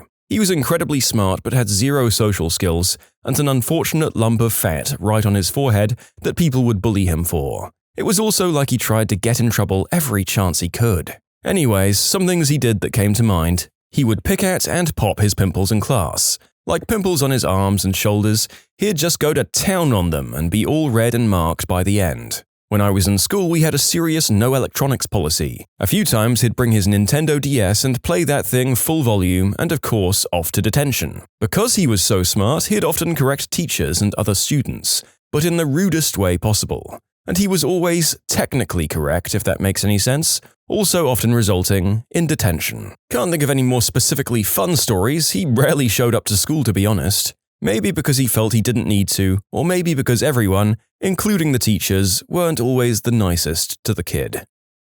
Got caught whacking it in the school bathroom, then later got his member stuck in a shampoo bottle.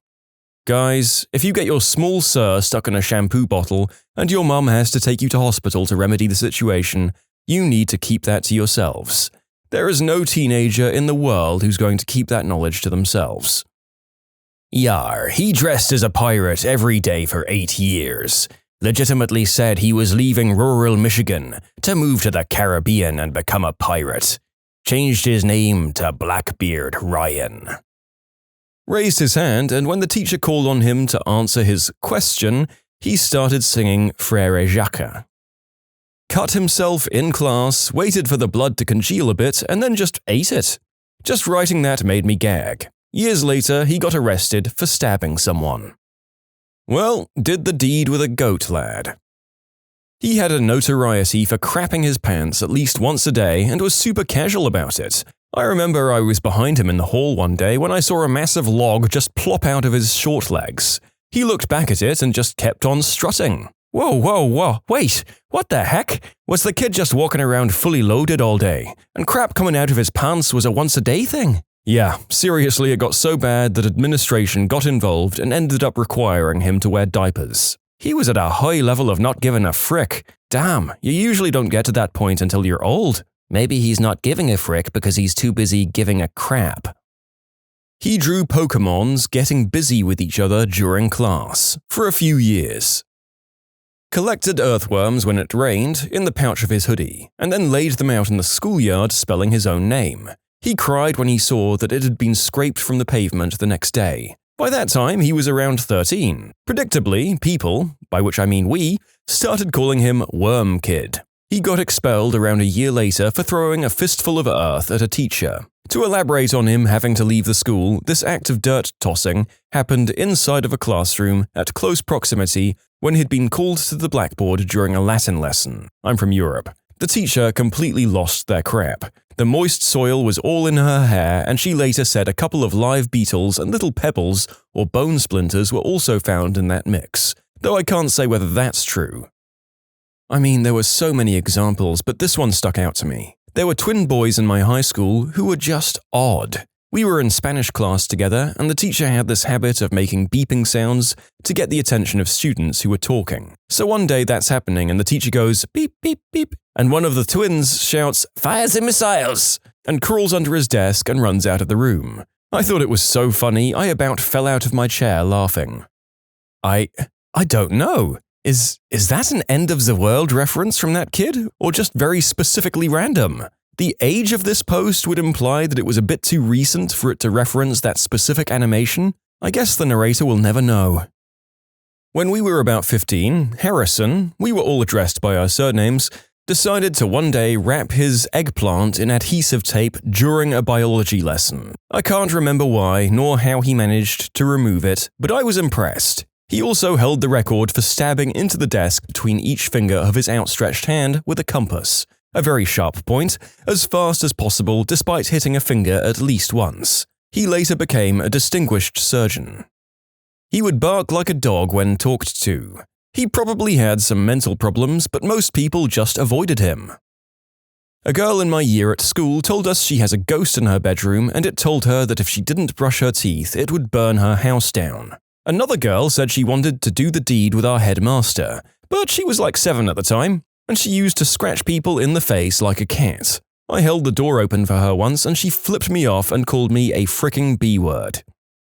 I knew a girl who'd developed much earlier than everyone else. She had like double D's and severe acne in grade 6. She used to act out weird scenes from TV shows by herself at recess. She was the type who told everyone she had a boyfriend who had a Porsche, but went to a different school. Again, we were like 12. People made fun of her for the usual things and crap she did, but one day things took a dark and strange turn. Some girl named Katie said something to her in line after lunch, and she lost it. She smoked Katie in the head with her flute case and then hit some other kid who wasn't saying anything. She then spit chocolate milk all over a teacher who asked her what was going on. Everyone was pretty shocked, but then she proceeded to sit down on the ground, started to cry, and peed her pants right there. The ground was kind of sloped away from the school, so a puddle formed and then created like a stream of pee all the way to the field, maybe about 15 to 20 feet. Everyone just stood there in shock at how many things had just happened in the span of 90 seconds.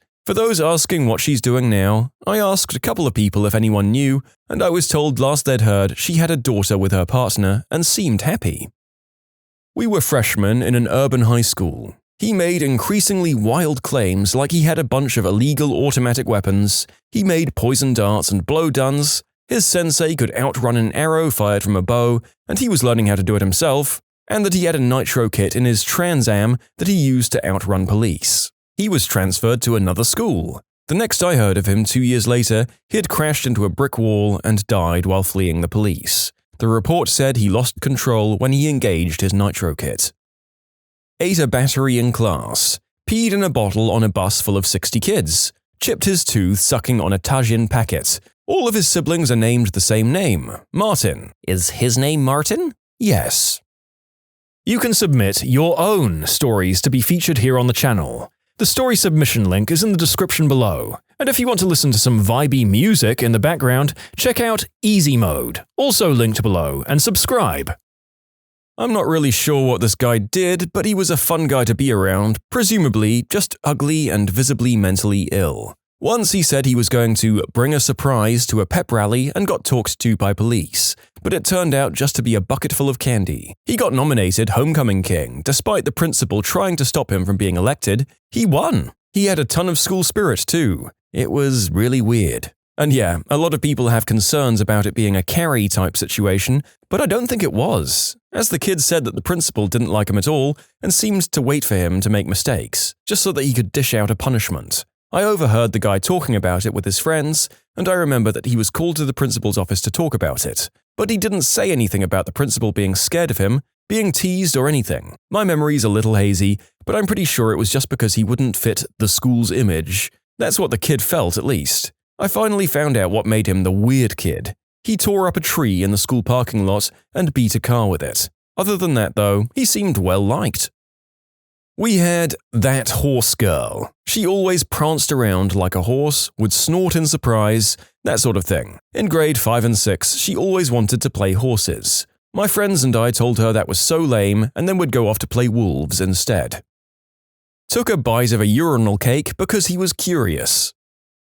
Ugh. This one kid at the tender age of 12 found a used rubber in the gutter, washed it out, and then subsequently propositioned a girl in his class by showing it to her and asking her to do the deed with him in the toilets at lunch.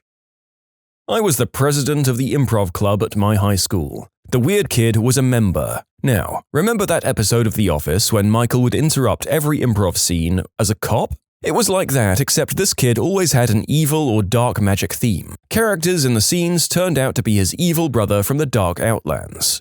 Imaginary props would turn into mythic swords formed from shadows. But this kid was so desperately unpopular, no one had the heart to kick him out of the club. I mean, it kind of sounds like this kid just wanted to LARP. Yeah, can you imagine how much he would have loved that? The narrator sincerely hopes this kid found the LARP Society, or at the very least, discovered RPGs, and finally found his people. He would crank it everywhere and be caught, like all the time. In class, on the football field, in the tuba room, you name it. He also claimed with all seriousness to everyone that he was dating the most popular girl at our school. She was in a long-term relationship with another one of the popular kids, so everyone knew he was full of crap, but he stuck to his guns. Wore the same blue dress every single day to school. Sat in the hall by herself during all class parties. I know she was a Jehovah's Witness, but it wasn't until I was older that I understood what that meant, and how isolating it must have been for her as an 8-year-old and up. The only one in that tiny farm town with nobody even wanting to sit by her on the bus. I still feel it in my gut when I think about her from time to time, 5 decades later. She never did anything to any of us. Sorry, Ramona. I went to Parkland a few years back. In my first period, we had Nicholas Cruz in our science class. Whenever he was called on, no matter what question, he'd always yell out B, as in, that's the answer. He sat in the middle of class and one girl kept flirting with him by stabbing him in the back of the head with a pencil, while her friend laughed along. We graduated before he committed mass murder. In 4th grade, this kid brought metal Chinese throwing stars to school and started throwing them around the classroom. He was gone for about a week, and then a few weeks after that, he pulled out some nunchucks and hit a girl in the face. We didn't see him for the rest of the year. 5th grade starts, and there he is. It was show and tell, and he brought a small pet turtle. He was in front of class and took the turtle out and said, "My turtle does tricks. Look, he can break dance." He then put it on its back and spun it like a top. It went flying off the stool onto the hard ground and landed on its shell. He was called Turtle or Turtle Boy the rest of school until he disappeared in junior high. This was in the 80s. I wonder how he turned out. Frickin' weirdo. It sounds like he was trying to be a preteen Ninja Turtle. In high school, a kid had upper teeth like a horse, always out of his mouth and never brushed them. When a teacher was doing roll call and said if we had nicknames or alternate names we wanted to be called, his name was called and he said, "I want to be called Shadow," like an edgelord. He always never did schoolwork and instead watched Pokemon in class and played Pokemon while walking around the halls. He never washed his hands after going to the washroom, and multiple times I heard him moaning in the washroom stalls about different Pokemon and trainers, such as Gardevoir, Lopunny, Leafeon, Misty, Jessie, and a lot more. Every so often you'd see him also choking his chicken in the middle of class while staring at the teacher or some girls in the same class. Got into a fight with someone because he thought he was tough and wanted to show off to a girl. Also, never showered. This was all in grade 12. I'd like to mention as well, I'm not bashing Pokemon, I fricking love Pokemon. He would go around asking people, if you knew an alien that looked like, and he'd give a description, and you really loved them, would you do the deed with that alien? Alien description changed a lot from question to question, and if you answered him, he'd keep asking the questions with different types of aliens. Key point being that you always shared an emotional connection with the alien. Poor kid was just trying to sort out his alien fantasy, I think. This kid in elementary school who had to be the first at everything. And no, I don't mean like super competitive in sports or whatever. I mean he had to be first in line, first in school, first out, among other things. He'd be in front of the school before it even opened to the students, like 6:30 a.m. Class started at 7, waiting for that clock hand to touch 6:30 so he could sprint in and sit first in his class. He would sit near the very front of the class so he could be first in line. He would always, without a doubt, raise his hand as soon as the teacher asked a question to start the class. Most of the time, he didn't even know the answer. The teacher would pick him, and he'd start frantically looking for the answer, or he'd make stuff up. As soon as class ended, he'd sprint across the whole school so he could be the first out the doors. And here's some more weirdness. Every day during recess, he'd always hang out right next to the fence line closest to the school. As soon as the teacher would blow the whistle, he'd be right there immediately. The teacher would tell everyone to turn in their homework from the night before in this basket thing, and he'd grab it and book it to go turn it in first. Problem was, the basket was on the opposite side of the classroom. Remember, he sat up front. More often than not, I remember some poor soul or chair or desk getting in his way and getting trampled. He'd always be the first to finish his tests or quizzes. I never really paid attention to his grades, but I assumed he did fine since he never failed a grade. I remember blazing through a math test. As soon as I stood up to turn it in, he jumped in front of me and handed in his test first. I don't even know if he finished it. That boy had better be a NASCAR driver now. I just realized this was like 20 years ago, and I still remember him in great detail. The weird kid in my year basically started out as a meme. He was odd, socially isolated, talked to himself a little, nerdy, terrible at sports, cannon fodder for the popular crowd. We were, and still are, friends though. Freshman year, a joke starts going around that he should be prom king. No one takes it too seriously, but it's considered funny. French teacher picks it up and supports it. 4 years later, he's been so heavily memed, everyone loves him, and he gets elected homecoming king. Ha! Look at that. Crappy behavior and social isolation, leading to what seems like quite a positive outcome. Good for him. I hope his novelty value coasted through to some more tangible friendships. This was in 6th grade. She told everyone she was raised by wolves. She'd draw a paw print on her palm to show as proof, howled during recess, and would growl at the younger kids. There were times when she'd chase around the younger kids, and they looked like they were having fun, so I guess it was fine. But then she'd hide under the playground to meditate. But she was really just peeing herself. Then she'd come back out and continue to chase the kids. She also smelled really bad, like the whole classroom stunk because of her. Teacher pulled her aside a few times and asked her about her hygiene, but nothing changed. He was quiet at first, so me and my friends became friends with him. Months later, he confessed his love to one of them and got rejected, and started stalking us by finding out where we lived, and more to the point, where we had to get restraining orders on him that he kept breaking. This was in middle school, 8th grade. Me and the kid weren't really friends, but were well acquainted with each other as we had a lot of classes together. One morning, yes, early morning, we go to our first class. There were big tables with 2 chairs on each side, so nothing was really separating us. My table was in the back of the room and he sat right next to me. Some time passes and I suddenly hear small but fast movements. I turn to see this kid figuratively whacking the mule next to me. And this wasn't any subtle jerk, this was one of those "I'm in the zone" jerks. I scream, and 2 others across from us realize what's happening and they back away as quickly as possible. One just falls out of her chair and starts scurrying to the front of the room. He gets pulled out of class, and a few weeks later, everyone is calling him the AmITheA, because we were in math class when this happened. Looking back now, it was absolutely hilarious. In high school, our weird kid was a guy who was legally blind but could see general shapes and light. He was obsessed with the idea that he could be a truck driver, constantly made engine noises all the time. He was also grossly creepy towards anyone he thought sounded female. Like would feel people up because he said he didn't know because he couldn't see what he was touching. He did that to a couple of my friends. I was nice to him for a while, but he kept hitting on me because my voice was high, and eventually I dodged him in the halls. I feel kinda bad for him though. Lots of people would just go silent and still if he approached because he was so creepy. I did some low-level parkour to get away from him once. I think he might have been overcompensating for being blind, and I did want to be nice to him. But he was also definitely a low-key predator, because how does the school prove the blind kid is really doing that, and not accidentally brushing them when he was trying to find his way around? Who was the most despicable defendant you've ever seen in court? Defended an old guy, kinda driver who hit and killed a mentally challenged girl who'd run across 6 lanes of traffic against the signal. The guy did nothing wrong. The worst part about the situation was that we were being paid by the dead girl's family insurance company, who the family was suing for benefits.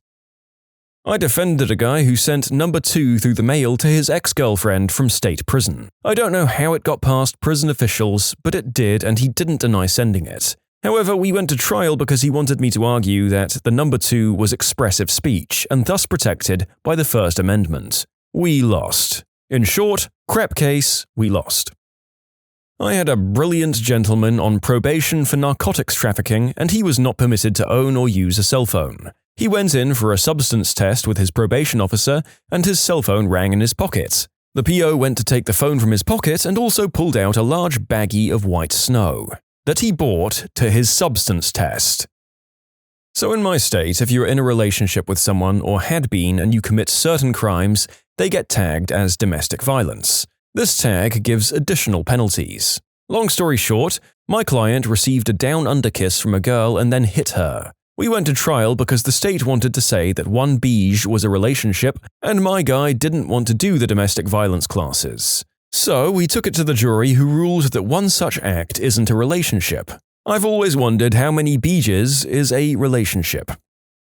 Prior public defender here. Cases involving crimes against kids are the worst. That aside, I once defended a very nice 80-ish-year-old man who'd been married for like 50 years, several kids, grandkids, and great-grandkids. He'd been charged with indecent behavior with a horse. Turns out, most of the community knew he'd been intimate with livestock for many years, and they'd usually look the other way. But I guess he went too far with the horse. He pled guilty to the felony, but of course got no jail time. It's quite funny that it was acceptable until this man was caught quite literally horsing around, if you'll pardon the pun. I wonder if he had restrained his behavior to simple horseplay, it would have been more acceptable. Although the offense itself wasn't particularly repugnant, I once had to defend someone who had been charged for driving with a suspended license because he was, quite honestly, in his and my opinion, on his way to an AA meeting to prevent himself from drinking. He was a very serious alcoholic who had been convicted of impaired driving several times, and he had found that the only way he could stay sober was by attending AA meetings regularly. On this particular day, his license was suspended because of a prior conviction. He lived quite a distance outside of town, and his friend, who typically drove him into town, cancelled at the last minute. In a panic, worried that without attending the meeting he had relapse and inevitably end up hurting someone else, quite possibly by driving impaired again, he drove his own vehicle, stone-cold sober, into town. On the way, he was stopped by the police and charged with driving with a suspended license. In court, I wasn't sure whether to tell the judge that despite the delay on the roadside and the laying of a very serious additional criminal charge to this poor guy's history, he managed to call his AA sponsor, who picked him up on the side of the highway and drove him to the meeting just in time to arrive only a few minutes late and stay sober for an additional 24 hours. Albeit with a reduced likelihood of the same positive outcome on the sobriety front the following day. My worst had to be the, quote, gentleman who spent years using his position to commit the unspeakable act. He videotaped it, so we had to watch at trial. We knew the reason he insisted on going to trial was because he wanted to see the video again. A buddy of mine is a defense attorney who takes a lot of murder cases. He said on a few occasions his defendants became visibly excited when the crime scene photos were shown in court. Just, ugh. Immigration law often intersects with criminal defense law, since having criminal convictions will get you banned or kicked out from many countries. In my first year of practicing, I had to argue for a man convicted of a laundry list of awful offenses against his daughters to be allowed into my country, in order to help care for his disabled young step-granddaughter. Reading the details of what he did to his daughters was horrifying. The now adult daughters wrote letters saying they'd forgiven him and had no problems trusting him around their own kids. I just couldn't stop thinking that this guy was possibly going to be left alone with a little girl who couldn't move or talk, let alone defend herself from a serial convict of some of the worst crimes you can do. Another weird one was a guy who had a felony conviction for threatening and planning to kill his previous attorney. He needed to clear up this issue because of a job opportunity in my country. He sent me this bizarre manifesto about the government conspiracies to poison people via tap water and how it was all the fault of the homosexual girly men in powerful positions. I was scared I'd be his next target because he'd clearly had severe untreated mental issues, and all it would take was one lazy or sloppy border officer to let him slip through. No details because of confidentiality. I had to work on a file doing research. The specific issues were whether it was possible to have accidental penetration, basically whether the wrong hole is ever a real thing, and if so, if it could result in tearing the butt and hoo-ha together to make one big unhappy hole. Short answers: apparently yes. Risk factors include inexperience in the bedroom, inebriation, and the dark. And as to the second, yes as well. Apparently there are very rare cases of consensual, regular adult fun times doing the same thing. So, I hope that image doesn't hit you at an inopportune moment. Oh, I had a guy stand out of a sunroof and point an AR at an undercover cop. The guy was on probation when this happened. Coworker presented a guy that beat and burned a kitten and recorded it. She had to watch the video and she came to my office crying afterwards. Screw that guy. Not worse, in so much as it was serious, but worse as in, God, do I really have to do this case? One time I was trying to defend a guy that was alleged to have thrown his own wee-wee in a woman's face. The kicker? The guy was an inmate and the woman was a guard at the prison, so it really takes things up a notch penalty-wise. Our defense? Her face tested positive for urea, a substance that is technically in human urine, but is also in an enormous variety of female beauty products. We basically had to argue that she put pee in her own face through one of these products, and they couldn't prove the defendant didn't just throw water on her. I mean, I feel bad for that guard. I wouldn't want someone to throw that stuff in my face. Criminal defense attorney here. I hate doing any adult video or picture cases involving prohibited subject matter.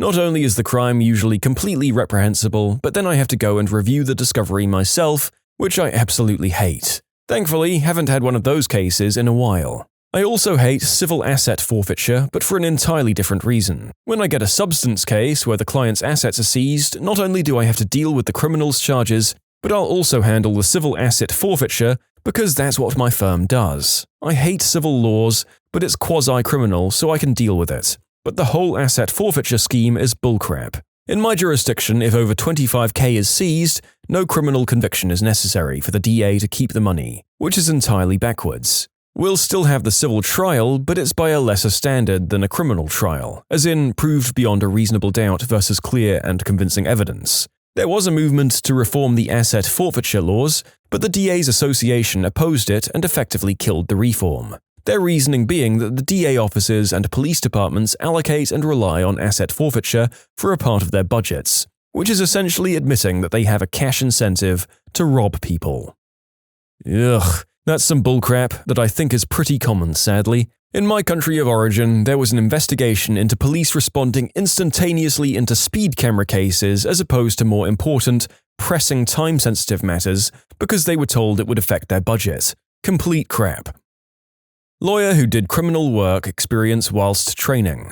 I was part of the legal team that defended a man who killed his partner in their living room. We argued diminished responsibility, as in he was only guilty of manslaughter and not murder, as at the time of the attack he lacked the relevant mental capacity. Jury found against him and he was sent down for 25 years. Last thing he said to me was that he hopes he gets to go into solitary with his guitar and that he'd be better than Eric Clapton by the time he got out. This is a UK case, and the client had been in and out of prison all his life, so I assumed that he would know if he was allowed his guitar while inside. I took his word for it, at least. The jury didn't believe that his previous and ongoing psychological problems, well evidenced by expert witnesses, had an effect on his mental state to such an extent that he lacked the mental capacity to commit murder. They believed that he'd committed the act because he wanted to either kill or cause serious physical harm to his partner at the time. This is the men's REA for murder in the UK. No, I don't feel bad about assisting in his case. He was innocent until proven guilty, and in the UK we have equality of arms in criminal cases, which means his team has the same resources as the prosecutions. I sat on a case like this once. Manslaughter and time served for essentially the same crime, only the victim died in the hospital days later. The defense was able to successfully argue that her poor health contributed more to the death than the beating did. Probably the hardest part was watching the victim's family react to the verdict. I worked a brief stint at the public defender's office during law school. While I took care of a lot of bail hearings and other simpler things. If you spend any time working for the PD, you'll quickly learn the names of the repeat offenders who come in on a monthly, if not weekly, basis. One such fellow, let's call him Stan, Liked to do substances. I was informed by the DA's office that he had a warrant out for a probation violation, so I gave Stan a call and told him to turn himself in. Now, as I said, Stan was a regular and knew all of the drills. If you turn yourself in or get picked up after a certain time, you wear your street clothes in front of the judge instead of the jumpsuit. As it turns out, he turned himself in with a smack pipe in his pocket. This can't get any worse, right? Wrong. I'm thinking that Stan has to be the dumbest man to face that courtroom when I looked up and see him being escorted into the courtroom by the bailiff while wearing a shirt that says, "High as F." Let's just say his bail hearing was about as successful as the rest of his life choices. You can submit your own stories to be featured here on the channel. The story submission link is in the description below. And if you want to listen to some vibey music in the background, check out easymode, also linked below, and subscribe. Public defender here. This is a matter of public record and I still owe a duty of confidentiality. A client of our office was convicted of attacking someone, defined as a non-consensual physical contact, with motives to the unspeakable act. The alleged victim being a very young relative of the defendant, making it also a crime of domestic. It's by far the darkest case I've been assigned. I can say without reservation that he got a fair shake. I had to defend a guy who was caught in a public park after dark, spanking the mule, with used, dirty baby diapers. The police rolled up on him doing it and shined their spotlight on him, and he looked at them and said, "I have problems." Also defended a guy that walked up to a rival gang member and shot him in the face. Then he and his buddies fled and got involved in a high-speed chase, and he was shooting out of the window at the chasing cops. I had to interview him alone at the downtown Modesto County Jail, which is a total crap hole. It was the first murderer I defended, and I was scared. He turned out to be very polite to me, though. Worst I had was when my client was charged with impersonating a police officer. It was the worst because it was so ridiculous. He was 70 years old and was going to the Social Security office. When he went through the metal detector, he had a police shield that he put in the tray with his keys and phone. He collected police memorabilia and liked to carry it around. The guard at the metal detector arrested him. Oh, that's really sad. I hope this got thrown out and that the old guy didn't get put through too much trouble. Unfortunately, there isn't much detail in the replies to the story. Murder. Started out as a gang initiation carjacking, turned to murder when the juvenile initiate panicked. Juvenile self-deleted at the juvie. Client was torn up as well and wanted to plead guilty. Did a psych evaluation and did a full pre-trial motions practice that lasted a year before we scheduled the plea. He wrote a very heartfelt apology to the girl's dad and I gave it to him after the plea. Still filed habeas against me 2 years later, but that was sort of expected. Another one was doing the worst sort of crimes I've ever tried against his own family. After a vague outcry, police came to the house and recovered evidence from the family's bedrooms in the trash can. Almost got that evidence suppressed because the search was without a warrant, but with permission from his wife. He had previously refused consent, but was led away to the station for questioning. Stories differ as to whether he did it voluntarily or was coerced or even just flat out arrested. And they re-asked for consent from the wife with no husband to contradict her. This one went almost a year as well with a metric ton of motions.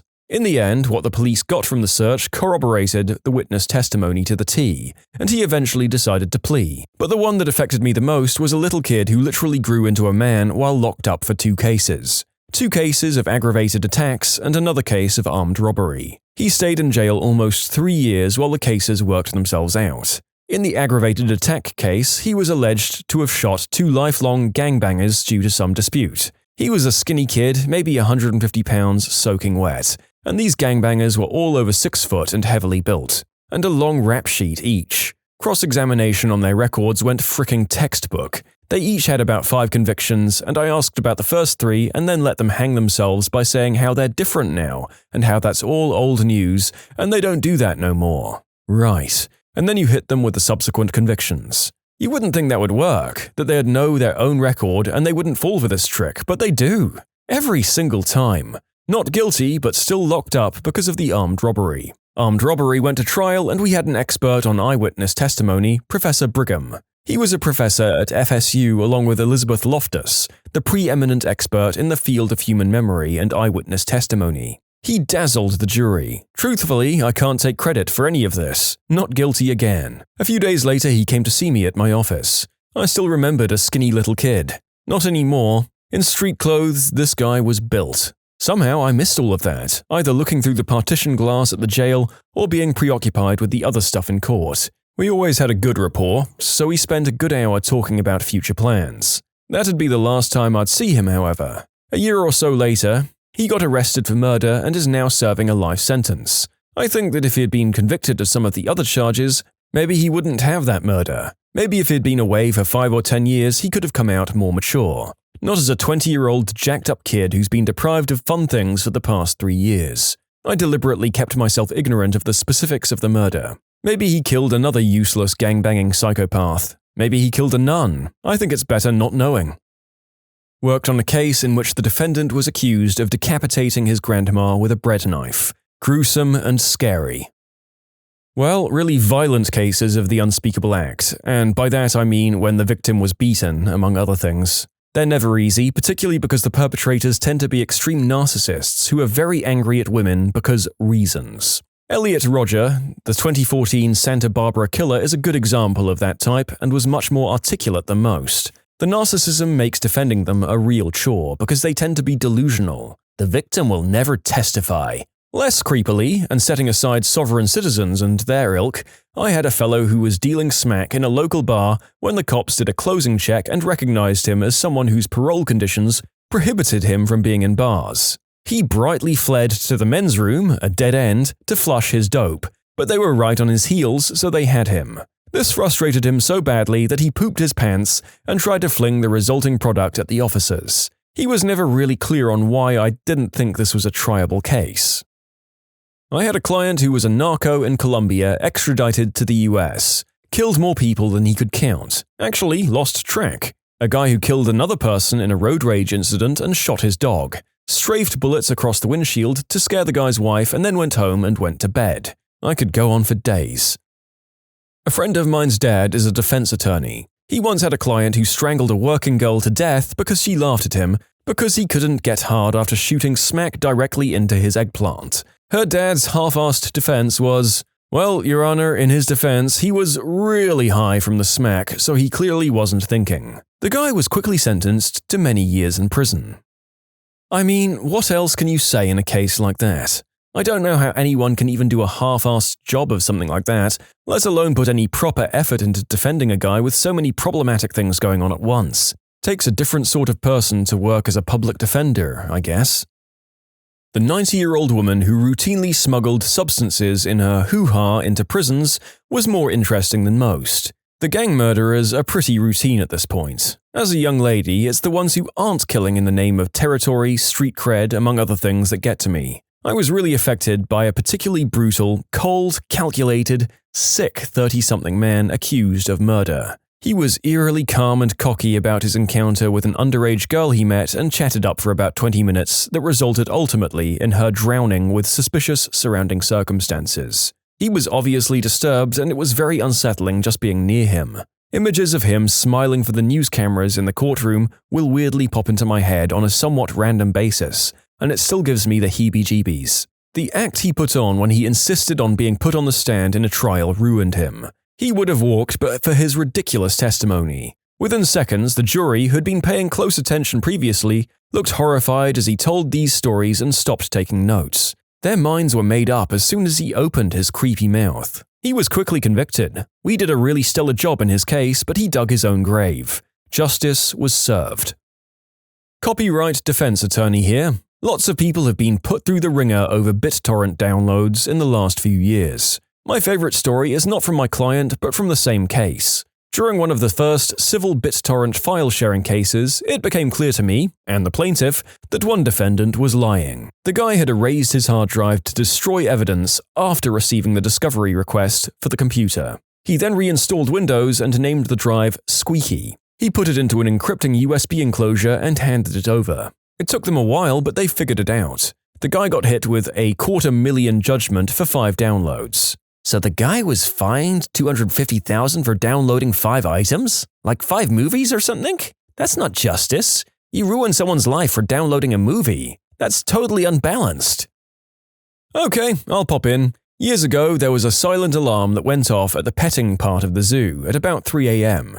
Usually nothing, so the cops don't show up lights flashing and guns blazing. So they're walking around taking a look and find a guy on a stool just going at it with a cow. Now, this is one of the most unfortunate looking human beings you can imagine. Dude is hideous, and honestly you kind of feel sorry for him and understand that the petting zoo is a logical place, in his mind, to find partners. Cops arrest him and put him in holding. Because of the timing of it all, it was just before a shift change, so every cop working in the precinct has to come by and laugh at the cow puffer. Then they tell the story to all the guys coming on shift, so they all go by and do the same thing. We got an initial hearing that morning, it was a big city. When I tell the judge that story, he throws out the case and tells the guy that he's been punished enough by the embarrassment.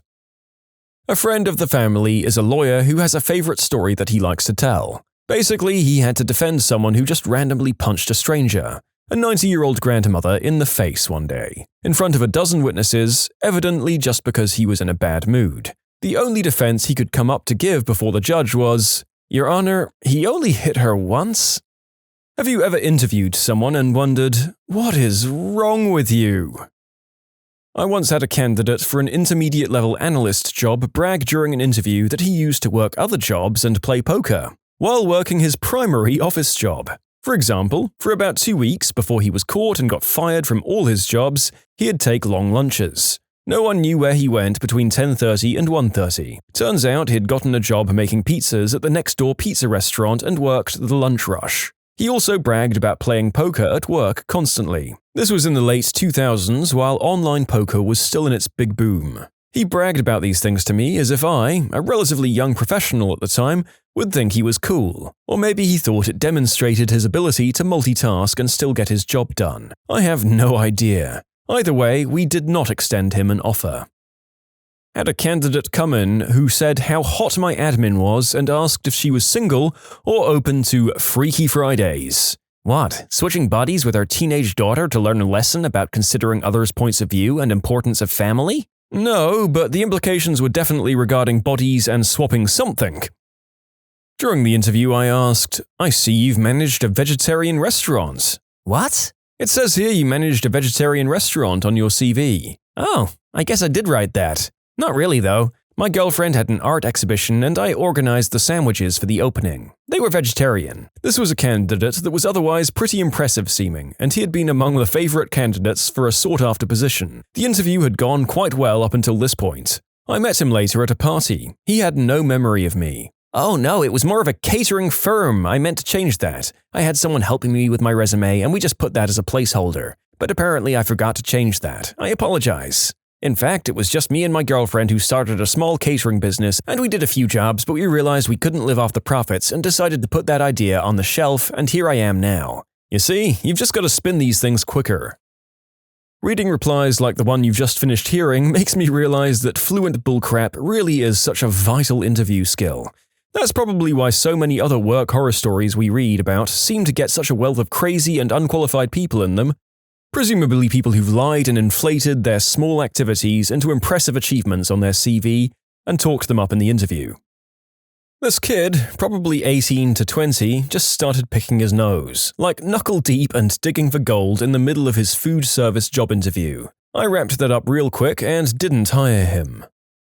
I interviewed a girl once, and while we were talking, I was looking over her resume. Please note that English is her first language, or else this wouldn't have humored me so much. Her mission statement on her resume was as follows. Along with my detail-oriented and organizational skills, I will encourage team to work cooperatively and creativity to provide and understanding the visual aspects of our work. This was for an admin position at a law firm. Not sure what the visual aspects of our work entailed in this position, honestly.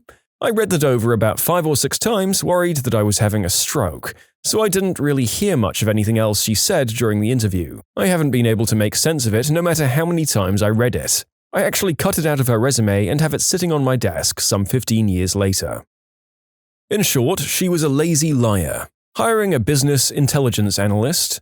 There are a great variety of ways to get into this profession. I'm open to many of them. Frankly, if you have a good head on your shoulders and know even basic SQL, I can probably work with you, though lately I've had to get more picky as our projects have become more complex. This woman is mid-40s, boisterous personality, and seems like she'd be a good organizational fit. The problem is, she keeps lying, but only halfway. So, do you know SQL? Oh yes, I have years of experience with it. Great, so take a look at this code. This is the sort of thing we need to do. What's this? For some reason, though, the most egregious lie that stands out in my head with her was when she commented, when I suggested she not take a particular route to the train station because it was dark and potentially unsafe. Also, I was headed to the same station and did not wish to commute with her. She said that she had a black belt and practiced martial arts for years. Oh cool, what discipline? I don't remember. For frick's sake.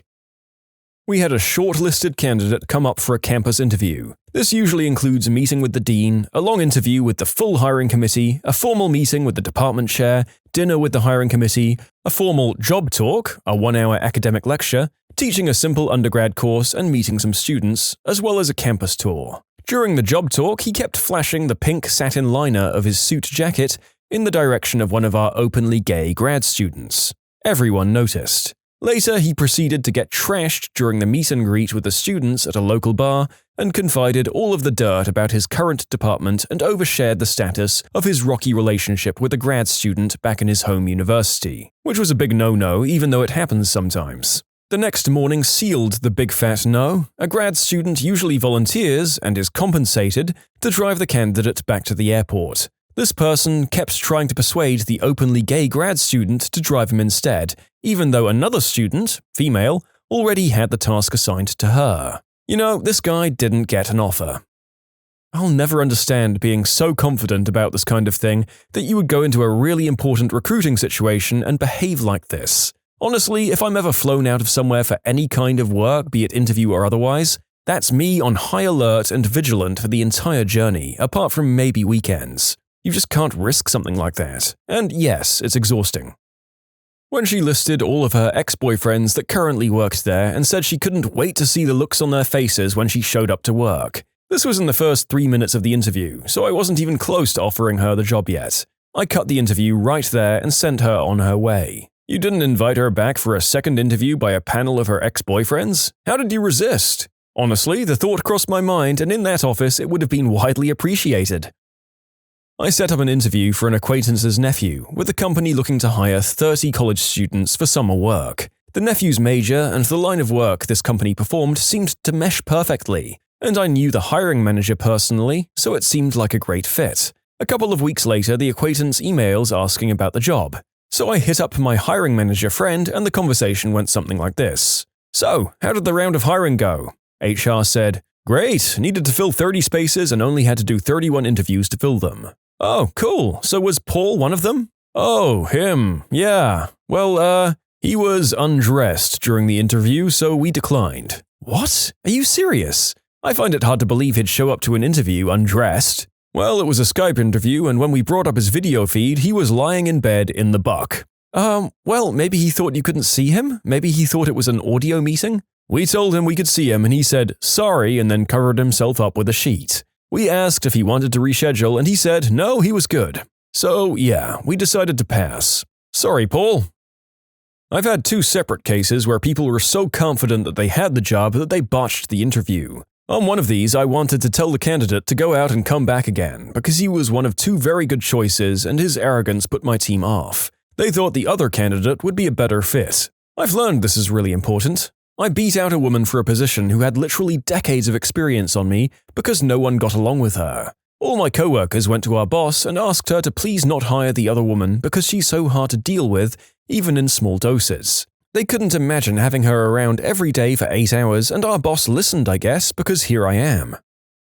I was performing a video interview with a candidate. They were clearly in a large bedroom with most of it visible in the background, but it was clean so I didn't mind. In the back right corner was a closed door. About 7 minutes into the interview, I see the door open slightly and some guy poke his head in, see that his roommate or girlfriend was in an interview and then close the door. Not a big deal, it happens.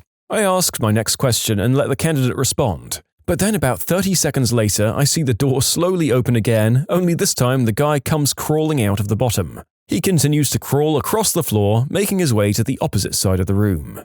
I assume he thought he was out of the camera's field of view, but he was clearly visible. He gets to the far end of the room and turns to fiddle with something, butt in the air facing the camera. Finally, he finishes with whatever he was doing and makes his way back and out of the door. I know I should have stopped the candidate and had her deal with the guy, but it was so funny to watch that I had to let it play out. I could barely contain my laughter, and after the interview finished, I lost it. She got the job though, and from what I remember, she was a great employee. Eventually, we did bring it up in the break room. She confessed that she knew what was happening, and she could see the guy on her camera. She was so mortified and embarrassed, but wasn't sure how to react in the moment, so she just ignored it and answered the question. I told her it was one of the most hilarious things I'd seen in an interview.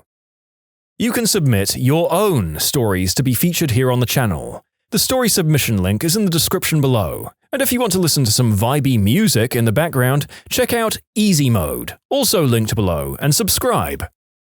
Hiring for a customer support role. Explained to the candidate on pre-interview email how she'd need to sign in at our reception kiosk and register herself, get a name tag sorted, and then the hiring manager, me, would be informed and would come out to the lobby to get her. 15 minutes before interview time, I hear a god almighty jangly noise and see a woman repeatedly trying to open the locked door, and at one point uses her hands to beat the door and wave at people inside. And find out she's the candidate we're meant to interview and she never read the instructions. She lost out on the role there and then, but we still met her for about 10 minutes. We interviewed 3 other people that day and none had problems with interview etiquette.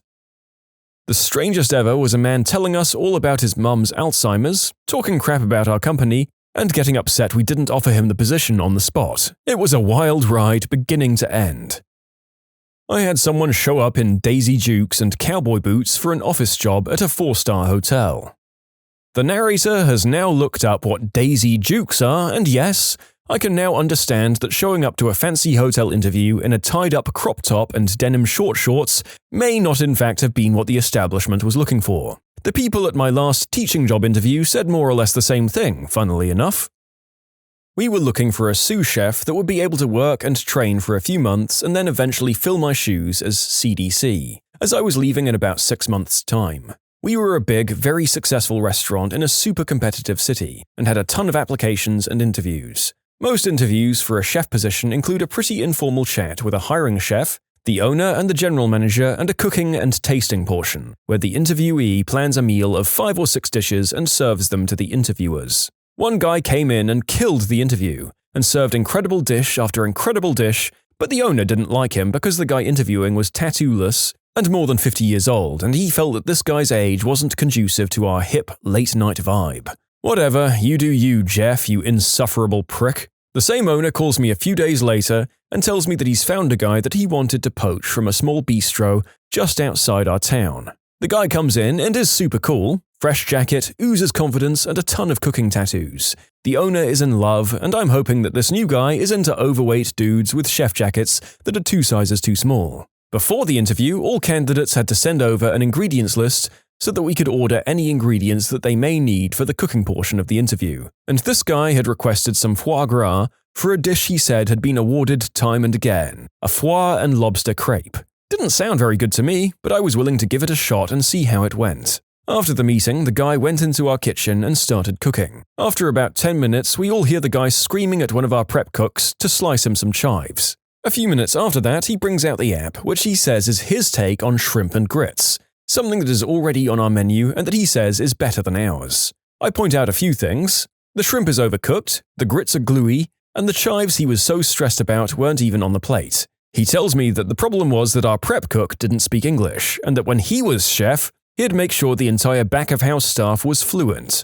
Holy crap, warning bell number 1. After 2 more dismal dishes, he tells us that he's going to make his famous crepes. I'm freaking pumped because I know that it's going to be an absolute crap show. The guy is in the kitchen for at least 45 minutes, screaming, cursing, and throwing crap around. I go back into the kitchen to see what the guy is doing, and he's fiddling with the Vitamix, which looks like it's full of cork. I ask him what's going on, and he tells me he's just blending the crepe batter. I point out that crepe batter usually doesn't have the consistency of modeling clay, and he pretty much tells me to F off, and that this dish has won awards. I look over at his phone, which is out on the table, and see that there is a recipe from allrecipes.com for crepes pulled up. So not only does this guy not know how to make his signature dish, but he can't even follow a simple fricking recipe. He brings his dish out, and it's a fricking mess. Burned foie, rubbery lobster, broken béarnaise. The concept sucked, but the execution was somehow even worse. The crepe itself, though, was a culinary abomination.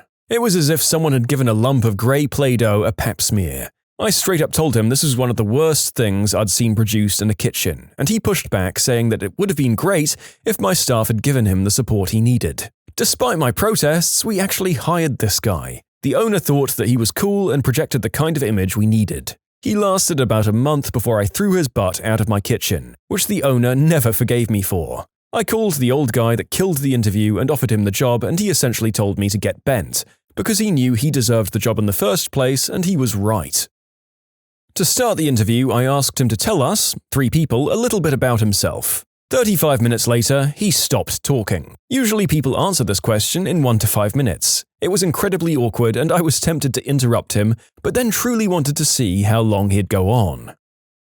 We have a very simple pre-employment test. If you've been in our industry for more than a year, you should get 100%. Sometimes we even give it as a take-home test. We had one guy that took his test home and had it for over a week. He brought it to the formal interview and got 90% of the questions wrong, even though according to his resume he was an all-star and knew everything. He had an excuse for every wrong answer to even the most widely known questions in our industry. It would be the equivalent of saying you'd been laying sod for 20 years and then put the green side down. He didn't get the job. I did a phone interview with the guy and he seemed really excited and very friendly. He seemed to be relatively new to the field, but we were willing to give him a chance. I invited him to come in for an in-person interview. My manager and I were doing this second interview, and when I called him in, he gave me a huge hug and proceeded to talk to me like I was his best friend. As a 27-year-old woman, I was incredibly uncomfortable and froze up. At the end of the interview, we told him we'd reach out to him within a couple of weeks to let him know the outcome. After the interview, my manager asked if I knew him, and I said definitely I did not. His interview was not great either, and he was not a good fit for the job. He proceeded to call my phone every day that week and left me long voicemails. Most of the times he'd ask about his interview, but sometimes he'd say things like, "Hey girl, how are things going? I was thinking if I get hired, we should hang out." It freaked me out, and I had my manager call him early to give him the news that he didn't get the job. The calls didn't stop, and I just kept deleting his voicemails without listening. My manager and I were so disturbed by his persistence that we went to HR for help, and they must have done something because the calls stopped after that. Yuck, that's a boundary problem in every sense of the word and an office creep just waiting to happen. It's an impressive enough problem that HR had to get involved with a party that didn't even technically work there. I was the interviewee. I wasn't feeling well that morning, but I had an interview with a super cool science museum as a promotions event coordinator. It would have been the perfect job. I decided to go to the interview anyway. As I drove to the interview, I felt horrible. When I went inside, I was feeling worse. I was asked to sit and wait for the hiring manager to come and get me. When she finally did, I knew I'd made a mistake in coming in. I got up and followed her across the whole museum up 2 flights of stairs. It felt like it was 120 degrees in there. And finally, as we were walking toward her office and she reached for the door handle, my stomach let go. I barely made it to the trash can right next to me and proceeded to hurl for a good 2 minutes, even dry heaving a few times. When I was finished, I looked up and she had her back to me with her head in her hands, like she was trying to hold it together. I said I was sorry and I hoped she had a better day than me, and I turned around and left. Man, that would have been a fun job. Hiring for an apartment building doorman. He kept telling me that he was just on the phone with Hong Kong putting together a currency exchange transaction and that he was working on another big thing in China. He asked me to wait a few minutes while he finished typing an email. Told me that he was always on the phone. We didn't hire him. I have 2 stories. The first is back in college days. We were interviewing for a new college newspaper reporter. The question was, this position requires an energetic, inquisitive, outgoing person who can chase a story and get the facts. With that in mind, how would you describe yourself? The answer was, fun? Do you care to elaborate on that? No. They didn't get the position. The second story was someone applying for an IT position in my later career. An individual that had been fired from one branch of a government agency decided to apply for another branch a few years later. But his resume read very much differently than the reality. Instead of him being fired for essentially not knowing how to do his primary job function, he was now let go when the project closed, 3 years after he was fired. Also, all of his resume achievements listed for that time were things either myself or one of my co-workers had accomplished, things that he didn't even have any involvement with. I guess he didn't realize we were on the hiring panel because we'd merged with another region. I honestly don't fathom how he thought that was going to work out, because it was the same agency and it's not like we wouldn't have noticed. She cried 3 times during the interview about how much she hated her current job. My coworker had to get up and grab a box of tissues for her. When she finally calmed down, she informed us that she'll need a special desk chair due to an injury she sustained at her current job. And yes, she did have a workers' compensation court case against said job, and she hoped to win big. No one had said anything about hiring her, she just made an assumption that she got the job, I guess. The icing on the cake was that she was interviewing for a workers' compensation job at a firm where we only represent employers, never injured people. While that doesn't influence hiring decisions, talking at length about her current case against her boss was a weird thing to bring up. That and crying. I'm pretty well acquainted with employment and comp law. She didn't get turned down because she had a comp case. Crying 3 times, believe it or not, did the trick of taking her off the callback list. I felt really bad for her, but dude, you can't do that in an interview. I hire student university workers. One of my questions is, tell me about a time at work where you made a mistake and how you fixed it. This kid had no prior work experience, so I modified the question to remove the "at work" part. I thought he'd tell me about messing up at school or at home. Nope. He told me about the time where he'd ripped his pants in gym class in the 4th grade. He didn't tell me how he fixed the situation either, so I'm assuming his pants are ripped to this day. This kid was a goldmine of what not to do in an interview, to be honest. He didn't get the job. What stupid self-inflicted injuries have you seen that could have been easily avoided? I was a firefighter and we were called to a vehicle fire at midnight in a rural area. We get there and sure enough there's a pickup truck fully engulfed in flames. This wasn't the usual engine compartment fire. The whole truck was roaring. I was the nozzle man at the time on my engine, which meant my job was to be the guy spraying water on the fire. As I got closer to the pickup, I noticed a gosh-awful smell. I was relatively new, so I couldn't place it, but I just knew it was putrid. My heart immediately sank when I remembered there was a missing girl case in our area. People often stash evidence inside cars and then burn the whole thing to get rid of the evidence. Guns, clothes, even bodies. As I'm putting out the fire, I'm dreading what I'll find. Something was in the truck bed. The fact that the truck's owner wasn't on the scene made me more nervous. Fast forward and the fire's out. Turns out the truck bed was filled with a dozen pumpkins. Thankfully, no bodies. But we had no idea where the driver was. A few days later, we heard from the cops that just before we showed up at the fire, a lone guy arrived at the ER with massive, full-body burns. Turns out that as this guy was driving his pumpkins to a nearby farmer's market, he hit something in the road. His gas gauge went to empty and he smelled gas coming from his truck. The hero of this story crawled under his truck to assess the damage and used the only light source he had, a Bic lighter. Someone saw the fire and drove him to the ER. Some separate passerby was the one who actually called in the fire. In short, if you think you have a gas leak, don't use your lighter as your light source. Can't decide, so I'll take 2. Worst injuries: the bikers who thought going 300 kilometers an hour on the German Autobahn was a good idea because it's legal. Those ones are too far gone to even be organ donors, at least for the larger parts. The stupidest: the guy who climbed a fence to sneak into an open-air concert. His engagement ring got caught on the top of the chain-link fence when he jumped down, which degloved his finger and part of his hand. It was past 10 p.m., so the gates were open and entrance was free. Pedestrian versus train is always like a bomb went off. My colleague found an enucleated eyeball like half a mile down the track from the majority of the body. Apparently, it was her screensaver for a few years at work. The narrator can't really put his finger on why someone having a photo they took of an eyeball seems so much more sick and twisted a screensaver than, say, a picture that they'd found on Google, which honestly just seems kind of quirky. I guess it's the fact that you know the full tragic story and decided to go, "Okay, I want this on my screen," that seems so morbid. People are weird. Some guy decided kicking a running mower blade that was jammed up was a great idea. He was nice enough to bring his foot in to us, though, in a cooler full of beer. My boss's husband was mowing the lawn and then the blades jammed. Decided to unclog it with his bare hand. He only lost the tips of all his fingers. Too much work to turn it off. Besides, I can just get it out real quick and— oh my god, my hand!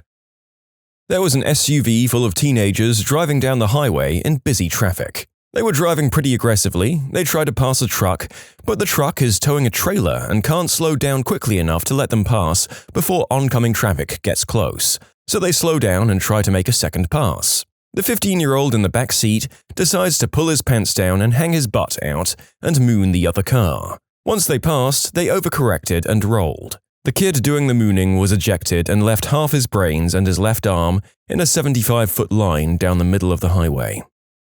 I work in a hospital. There's a lot of stupid crap I've seen. Climbing things and falling off them is a big one. And skateboarding without helmets. I know helmets look embarrassing when skateboarding, but a guy came off his board and was in an induced coma for a week after cracking his head open, for frick's sake. My mom nearly died because she wasn't wearing a helmet while biking. Seeing my dad on his hands and knees, screaming desperately into my mom's ears, trying to wake her up, was the best helmet PSA that 5-year-old me ever got.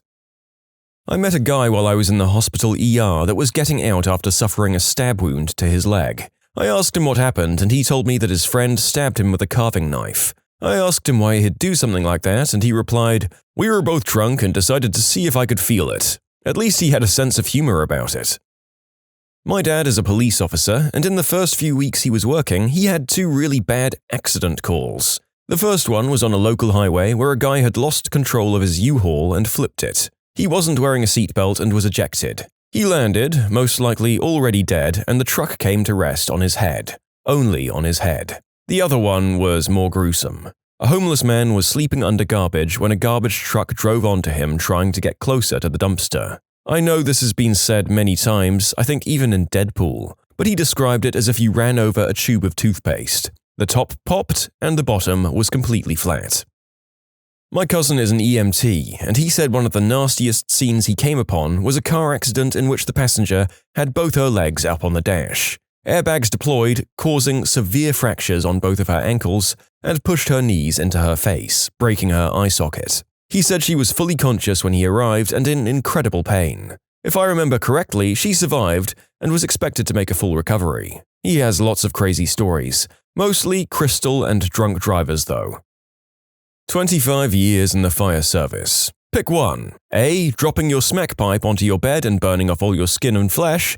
B. Getting drunk and hitting a tree sideways with your Grand Cherokee so hard that the frame rails met on the other side. Oh, and not being identified for 4 days because all you had was a fake ID. And C. Stopping your truck on the side of the I-95 to pee at 2 a.m. Getting out on the traffic side and getting waffled by a truck. Seriously, fricking drunk drivers. Nothing beats getting out of bed at 1 a.m., spending 5 hours watching the Staties do their investigation, and then going to work on 2 hours sleep.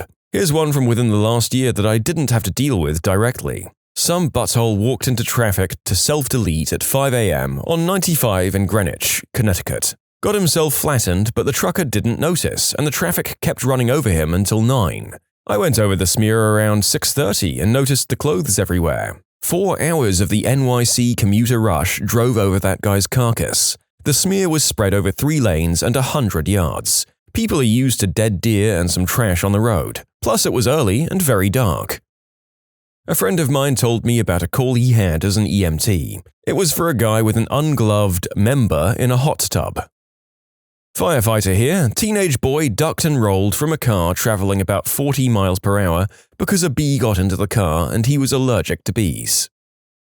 Holy crap, this is really one of those, you shouldn't have to be struggling not to laugh when you hear this one, and I'm very, very sorry. I can't fault the kid for taking his chances and grazing the crap out of his skin, but surely at that point you freeze in fear and mutter through gritted teeth for the driver to please slow down so you can run for your life. I'm just saying that going from seated and belted to leaping bodily out of a moving vehicle is something that would run against my instinct, even if my allergy, an axe-wielding psychopath, was in the car.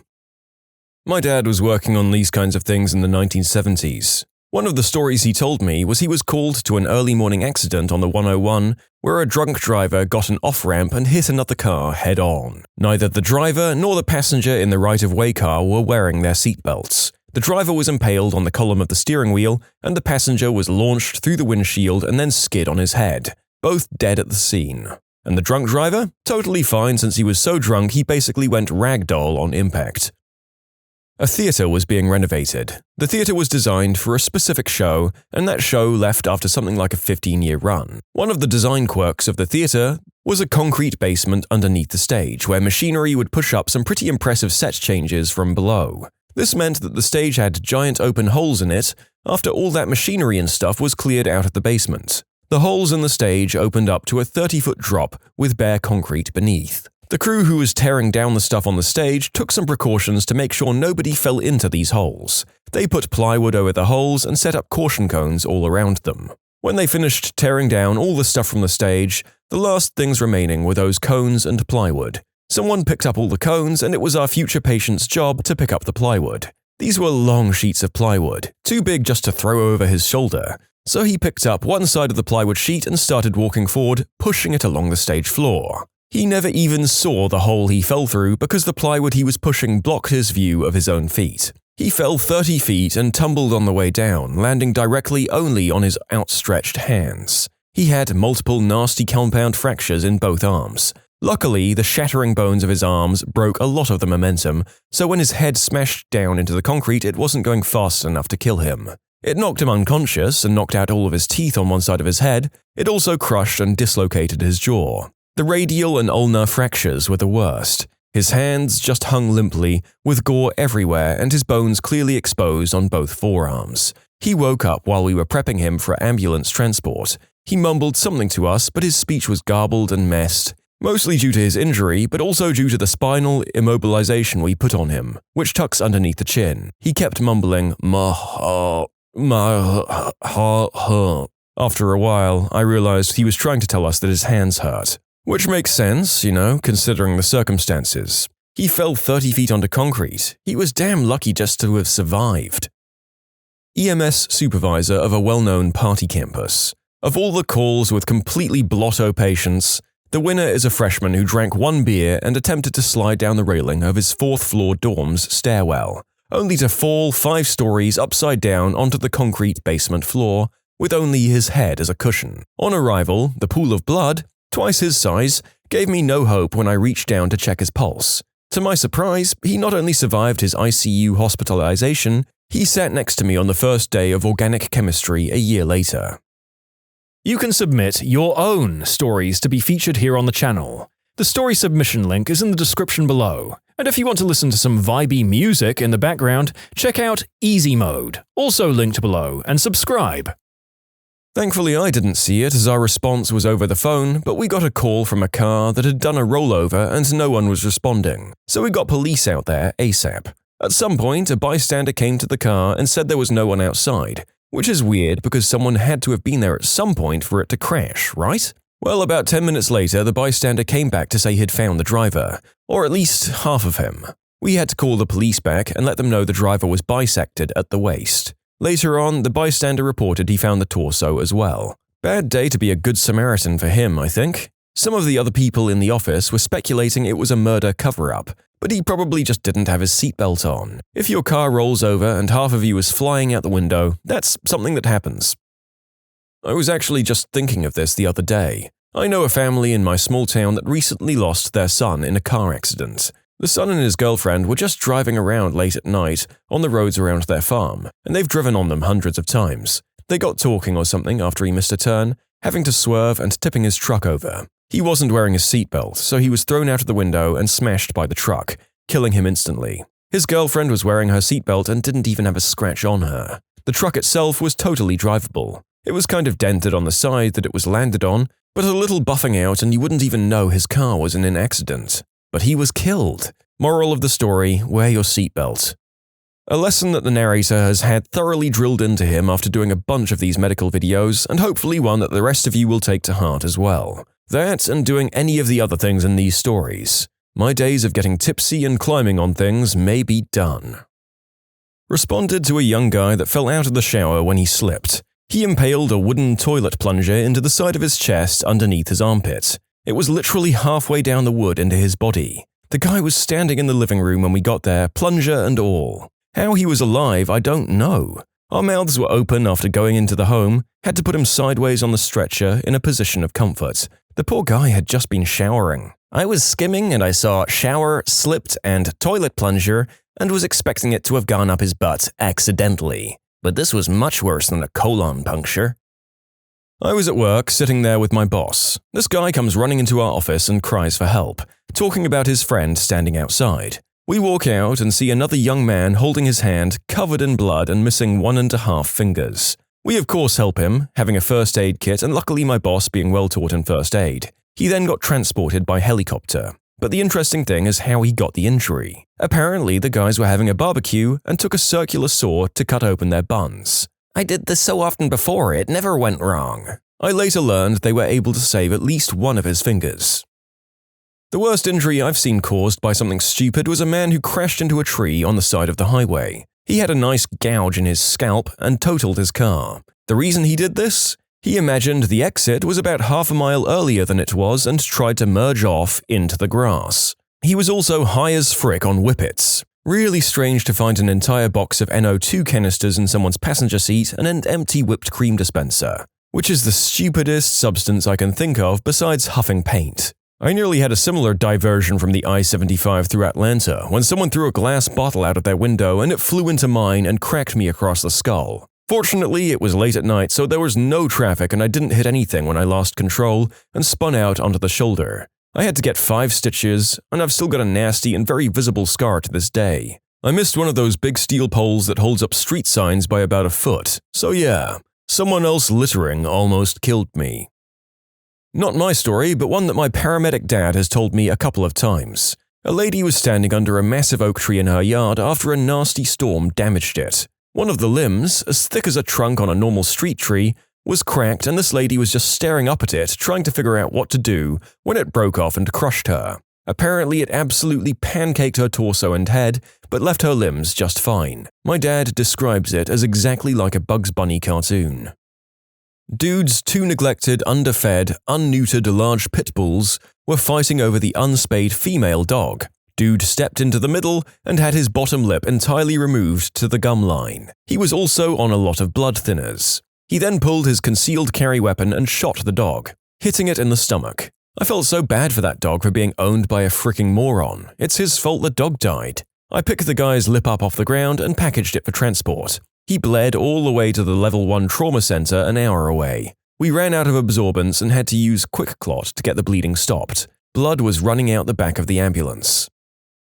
Former paramedic here, I saw a man lose his life after falling 12 feet.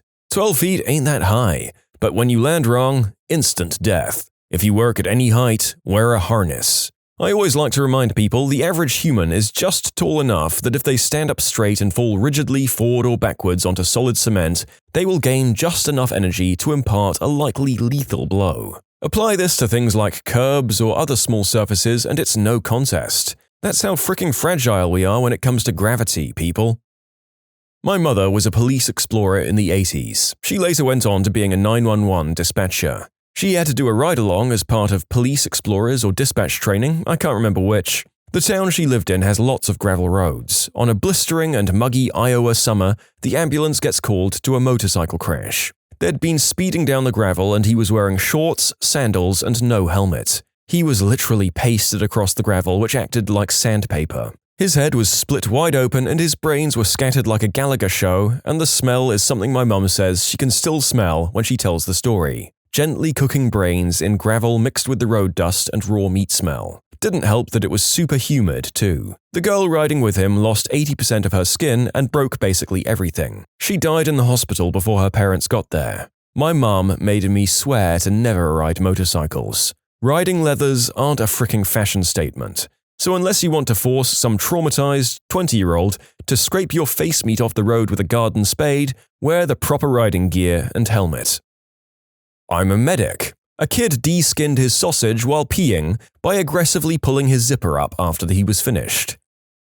Oh god. Excuse the narrator, he's just going to narrate with his legs crossed and try not to think about the immense amount of second-hand pain that reading, writing, and narrating that last sentence caused him. Owie, owie, owie, owie. My father-in-law is a firefighter, but the area mostly just has car accidents. So many people have their lives ruined by speeding or driving drunk. So many. I'm a cop. About 4:45 in the morning, we get a call of a burglary in progress. Now, we get off at 6:30 and have a whole night of paperwork to do right before we go home, so we weren't exactly stoked to do this.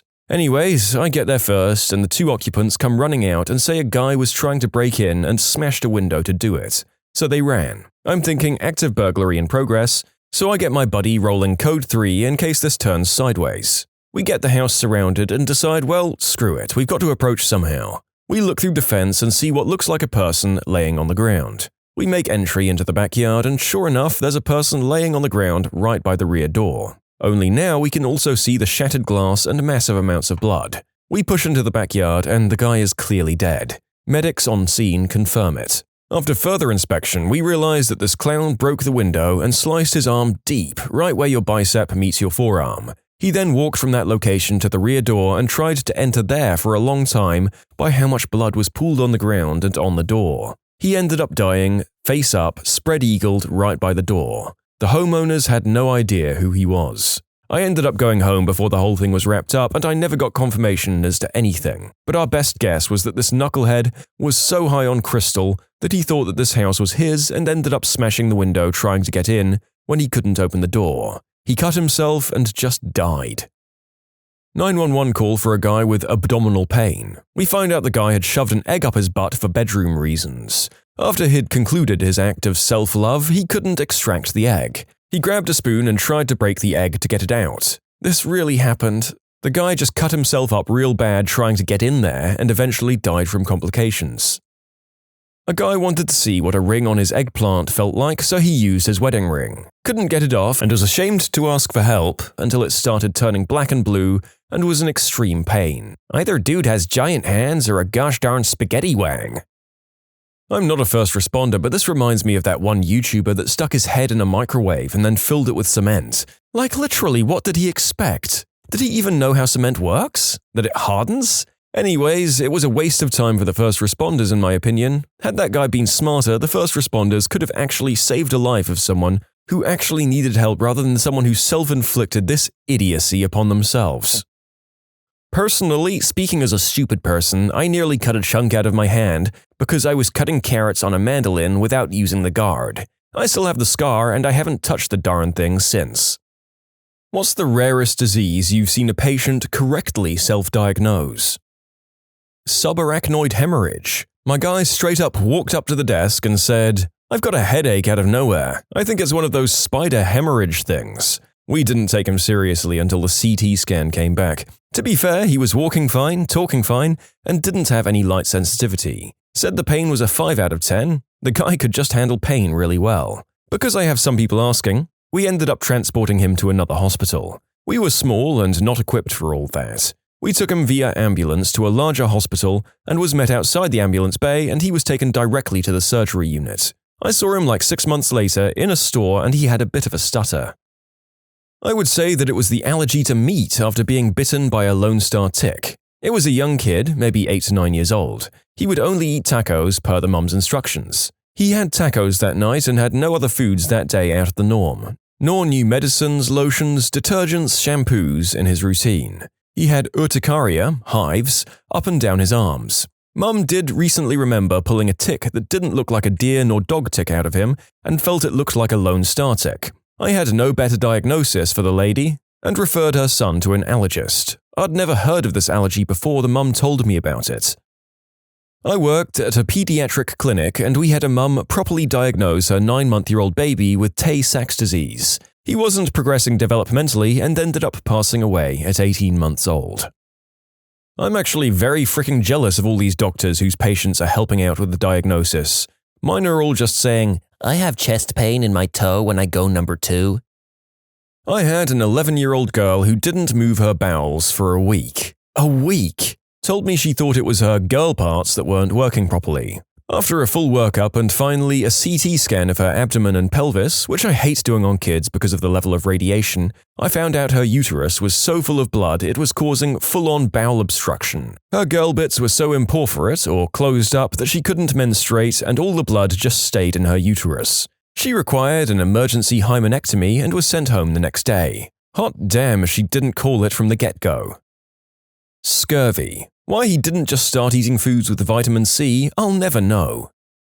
That was right up there with diseases that I just didn't think people got anymore. The old pirate disease. Classic. Just goes to show you that some kids do not want to eat their fruits and vegetables, and some parents sadly can't be bothered making them do so. Although the replies to this story were full of college-age students actually getting the same disease from only eating cup noodles, so I guess it could just be a really irresponsible adult as well.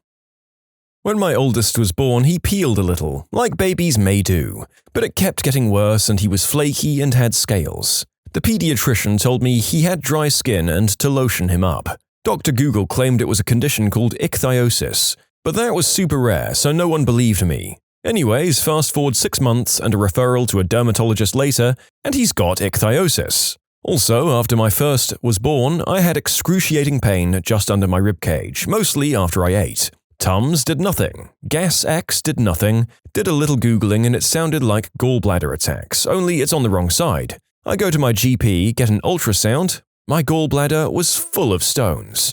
Got a referral to a surgeon who dragged me for a month, claiming it couldn't be my gallbladder, the pain was on the wrong side. Meanwhile, I was having attacks after every meal and stopped eating except ginger ale and club crackers. I lost over 10 pounds. Call the surgeon daily in tears. Finally, he agrees to operate, but right before the procedure tells me that once my gallbladder is gone, I'll still have problems. Woke up from surgery and found out my gallbladder was worse than they thought, so it needed to come out anyway. 2.5 years later and I haven't had any more attacks. Guess it was my gallbladder after all. Bird mite infestation. The lady wasn't taken seriously at first and came off as a psycho. Nope, the birds built a nest in her AC ductwork.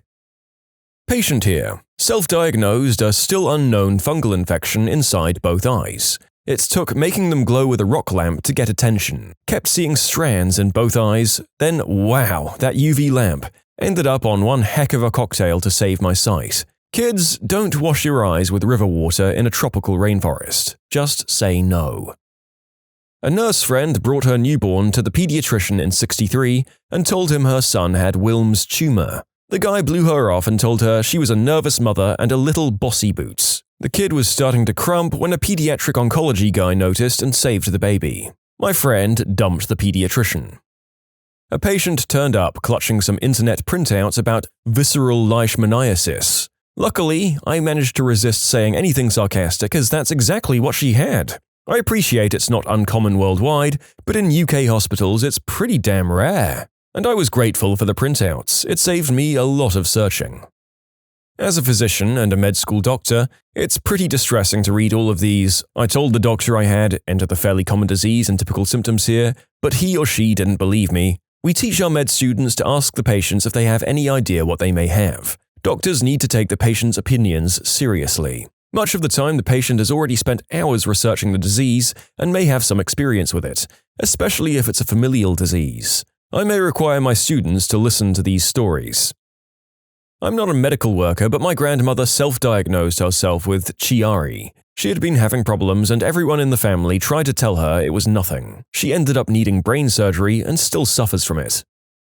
I had a resident tell me a patient was in the ER saying he had a worm in his eye. Why does he think that? I asked. Because he feels something in his eye. I patiently explained to the resident that often people have a speck of dust, so you just have to look carefully all around the eyelids under the slit lamp, which has a microscope. As I was talking and examining the patient, lo and behold, a worm wriggled right under the surface and I jumped back and nearly fell off my chair. It turns out the patient was visiting from Africa and his father was a veterinarian, who told him to come to the hospital to take the worm out. These parasites are common in Africa, not so much in the US. The entire infectious disease department was very excited.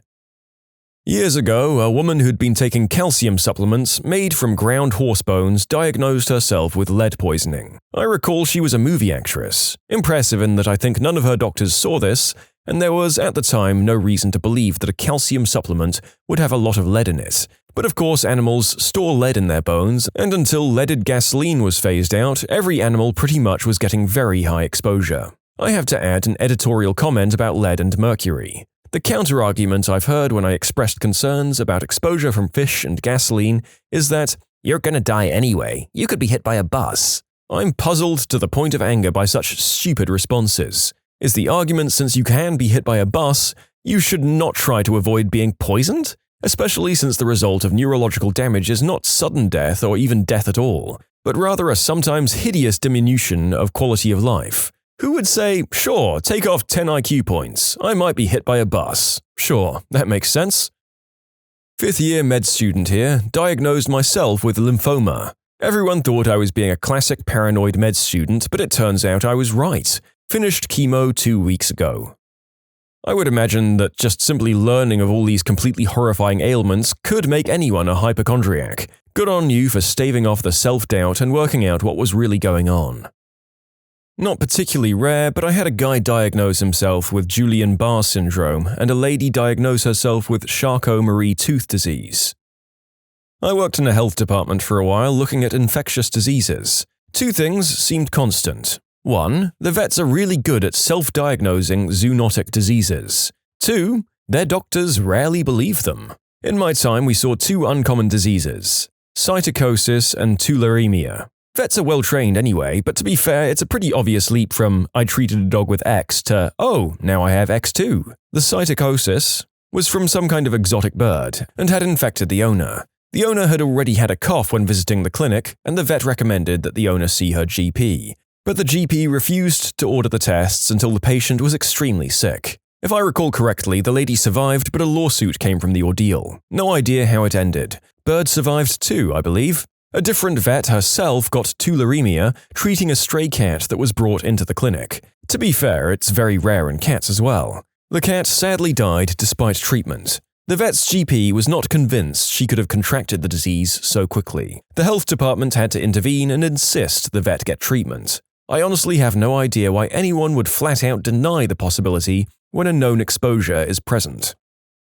ER physician here. I once had a patient, a middle-aged man, who self-diagnosed a glioblastoma multiforme. It turns out he'd been having headaches, nausea, blurry vision for about 6 months. He didn't seek medical help until a couple of weeks before I'd seen him. At first he was treated with simple NSAIDs and rest, but was ordered a full set of tests. Between visits to his primary care physician, he saw an episode of the television series ER, where one of the characters had similar symptoms and was diagnosed with glioblastoma multiforme. So when he came to the ER, because he developed dysarthria and a persistent headache, he bluntly said he might have this particular disease. Obviously, I didn't believe him since glioblastomas are not very common and television is fantasy. Well, after the MRI scan showed it had that particular brain cancer, I couldn't help but marvel at his self-diagnosis. But deep down, I wish he was completely wrong, because glioblastoma multiforme is one of the most aggressive brain cancers there is, with an extremely low survival rate. When I told him about his diagnosis, he didn't get angry or sad, just said it was okay. He knew it all along and was at peace with his immediate future.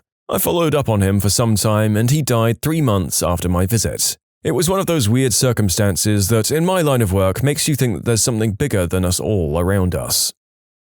You can submit your own stories to be featured here on the channel. The story submission link is in the description below. And if you want to listen to some vibey music in the background, check out easymode, also linked below, and subscribe. I had a patient who correctly diagnosed herself with mastitis, although she was very worried that she had had an inflammatory carcinoma of the chest. To be fair, they can look similar. Another time, I had a patient correctly diagnose a lump in her breast as a fibroadenoma. I was very impressed. Man, I got a giant abscess, and everyone kept coming to look at this giant, pus, blood-filled bubble on my chest. No one had ever seen mastitis go this wrong before. Stupid family doctor made me suffer and ignored me for ages until I ended up in the ER. The nurse admitting me was like, "How long has this been going on?" To be fair, it only grew and became crazy that morning. But the lump I had would not go away no matter what I tried. Is it just me, or are doctors sometimes like, "A totally abnormal thing going on with your body? Let's run some tests." Unless it's on a lady's part, in which case it's just a lady mystery. Probably hysteria. Oh, it's not just you. They've done all kinds of studies. I went into the ER in severe pain and was sure it was kidney stones. I told the nurse that and got a long lecture on how I do not self-diagnose, just tell the doctors my symptoms and let him figure it out because he's the professional. The doctor comes in, I describe my symptoms, leaving off my ideas on the matter, and they do some blood and pee tests. The doctor comes back and it turns out I did have kidney stones. I looked at the nurse, who happened to be in the same room at the time, and she just huffed and walked out. The doctor looked confused and I told him the whole story. He laughed and said something to the effect of course patients should tell me what they think the issue is and why. I may not come to the same conclusion as you, but every bit of data helps. Not quite the same, but this was so creepy and sad I had to share. One of my dad's co-workers went to pick up a patient with the ambulance, and they started talking during the drive to the hospital. The patient told the co-worker that he had a very special type of cancer, and started listing his symptoms. Co-worker thought to himself, well crap, this sounds like a lot of the issues I've been having, and decided to get himself checked out. It turns out he had the exact same type of disease, and died a few months later. Damn sad that even catching it ahead of time didn't help the guy in question here. I don't even know if it's silver lining that they got a few months to sort out their estate. Honestly, I'd rather not know and then cark it one day without living in dread, but maybe it wouldn't have been that simple either. It's not rare or a disease, but it always terrifies me when a patient says they're going to die and then later actually freaking dies. We had a girl say this and then later die from a PE. She was young too. Just so we're clear, this girl died within 45 minutes of predicting said death. She was unloaded from the gurney after being brought into the ER for difficulty breathing and started complaining of back pain once on the bed that was brand new for her. Then 45 minutes or so later, we pronounced her time of death. The nurse was traumatized because this young girl said it with such conviction. We later found out this girl was on birth control pills and figured it was the reason she threw a clot. Sad day, man. I should probably leave this here. How often do blood clots occur? Blood clots are generally rare but sometimes occur in otherwise healthy people, even those not taking CHCs. Between 1 and 5 of every 10,000 women who are not pregnant and not using CHCs will experience a blood clot in any given year. This number increases slightly if the person uses CHCs. Between 3 and 9 of every 10,000 CHC users will experience a blood clot in any given year. This girl might have had a bunch of other risk factors for a PE as well. Possible long periods of immobilization, recent surgery, trauma, who knows. The only risk factor I caught wind of was birth control pills. It's something providers in the ER typically ask about if a female comes in complaining of dyspnea with no history of respiratory problems. I work in pain management and a lady had symptoms that other doctors didn't believe. She was labeled as a substance addict or someone seeking narcotics. She came to our office in tears, just telling me she felt pain in random places of her body with no abnormal imaging or other symptoms. She stated several times that she felt she had something inexplicably wrong with her and that she wasn't lying for pills. We discovered she has a very rare case of chronic regional pain syndrome, more severe than any other case we'd seen. Sadly, there's no cure, but at least she has an explanation as to why she has pain for no evident reason. Not a medical worker, but I am a rare case of WebMD being right about cancer. Felt a lump in my throat for upwards of a year and a half, but doctors kept telling me it was in my head. They stuck cameras down my throat and nothing. It took an ultrasound after giving myself up and my PCP saying my thyroid felt slightly enlarged for a doctor to find it. One ultrasound and a biopsy later, they found out I had stage 2 papillary thyroid cancer that metastasized to 18 lymph nodes.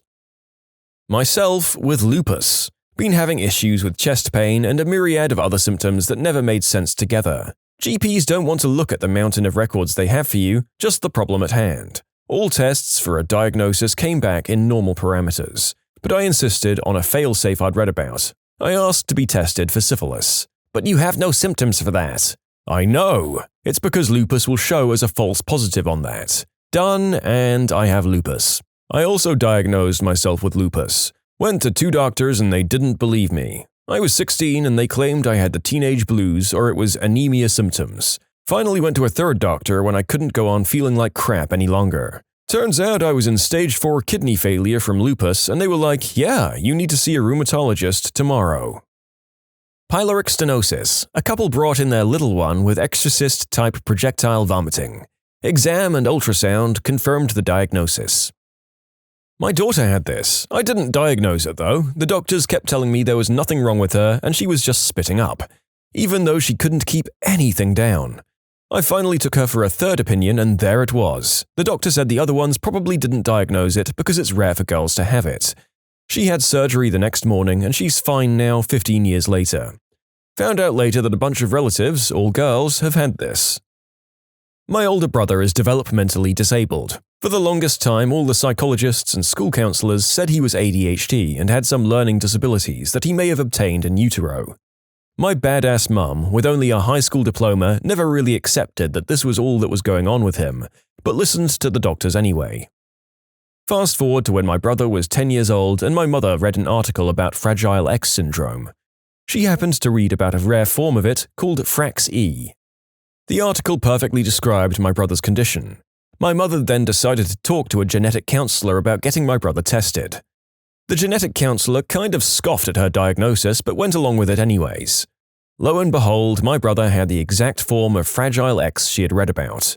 My mum not only diagnosed my brother, but she also found out that our family was a carrier for Frax E.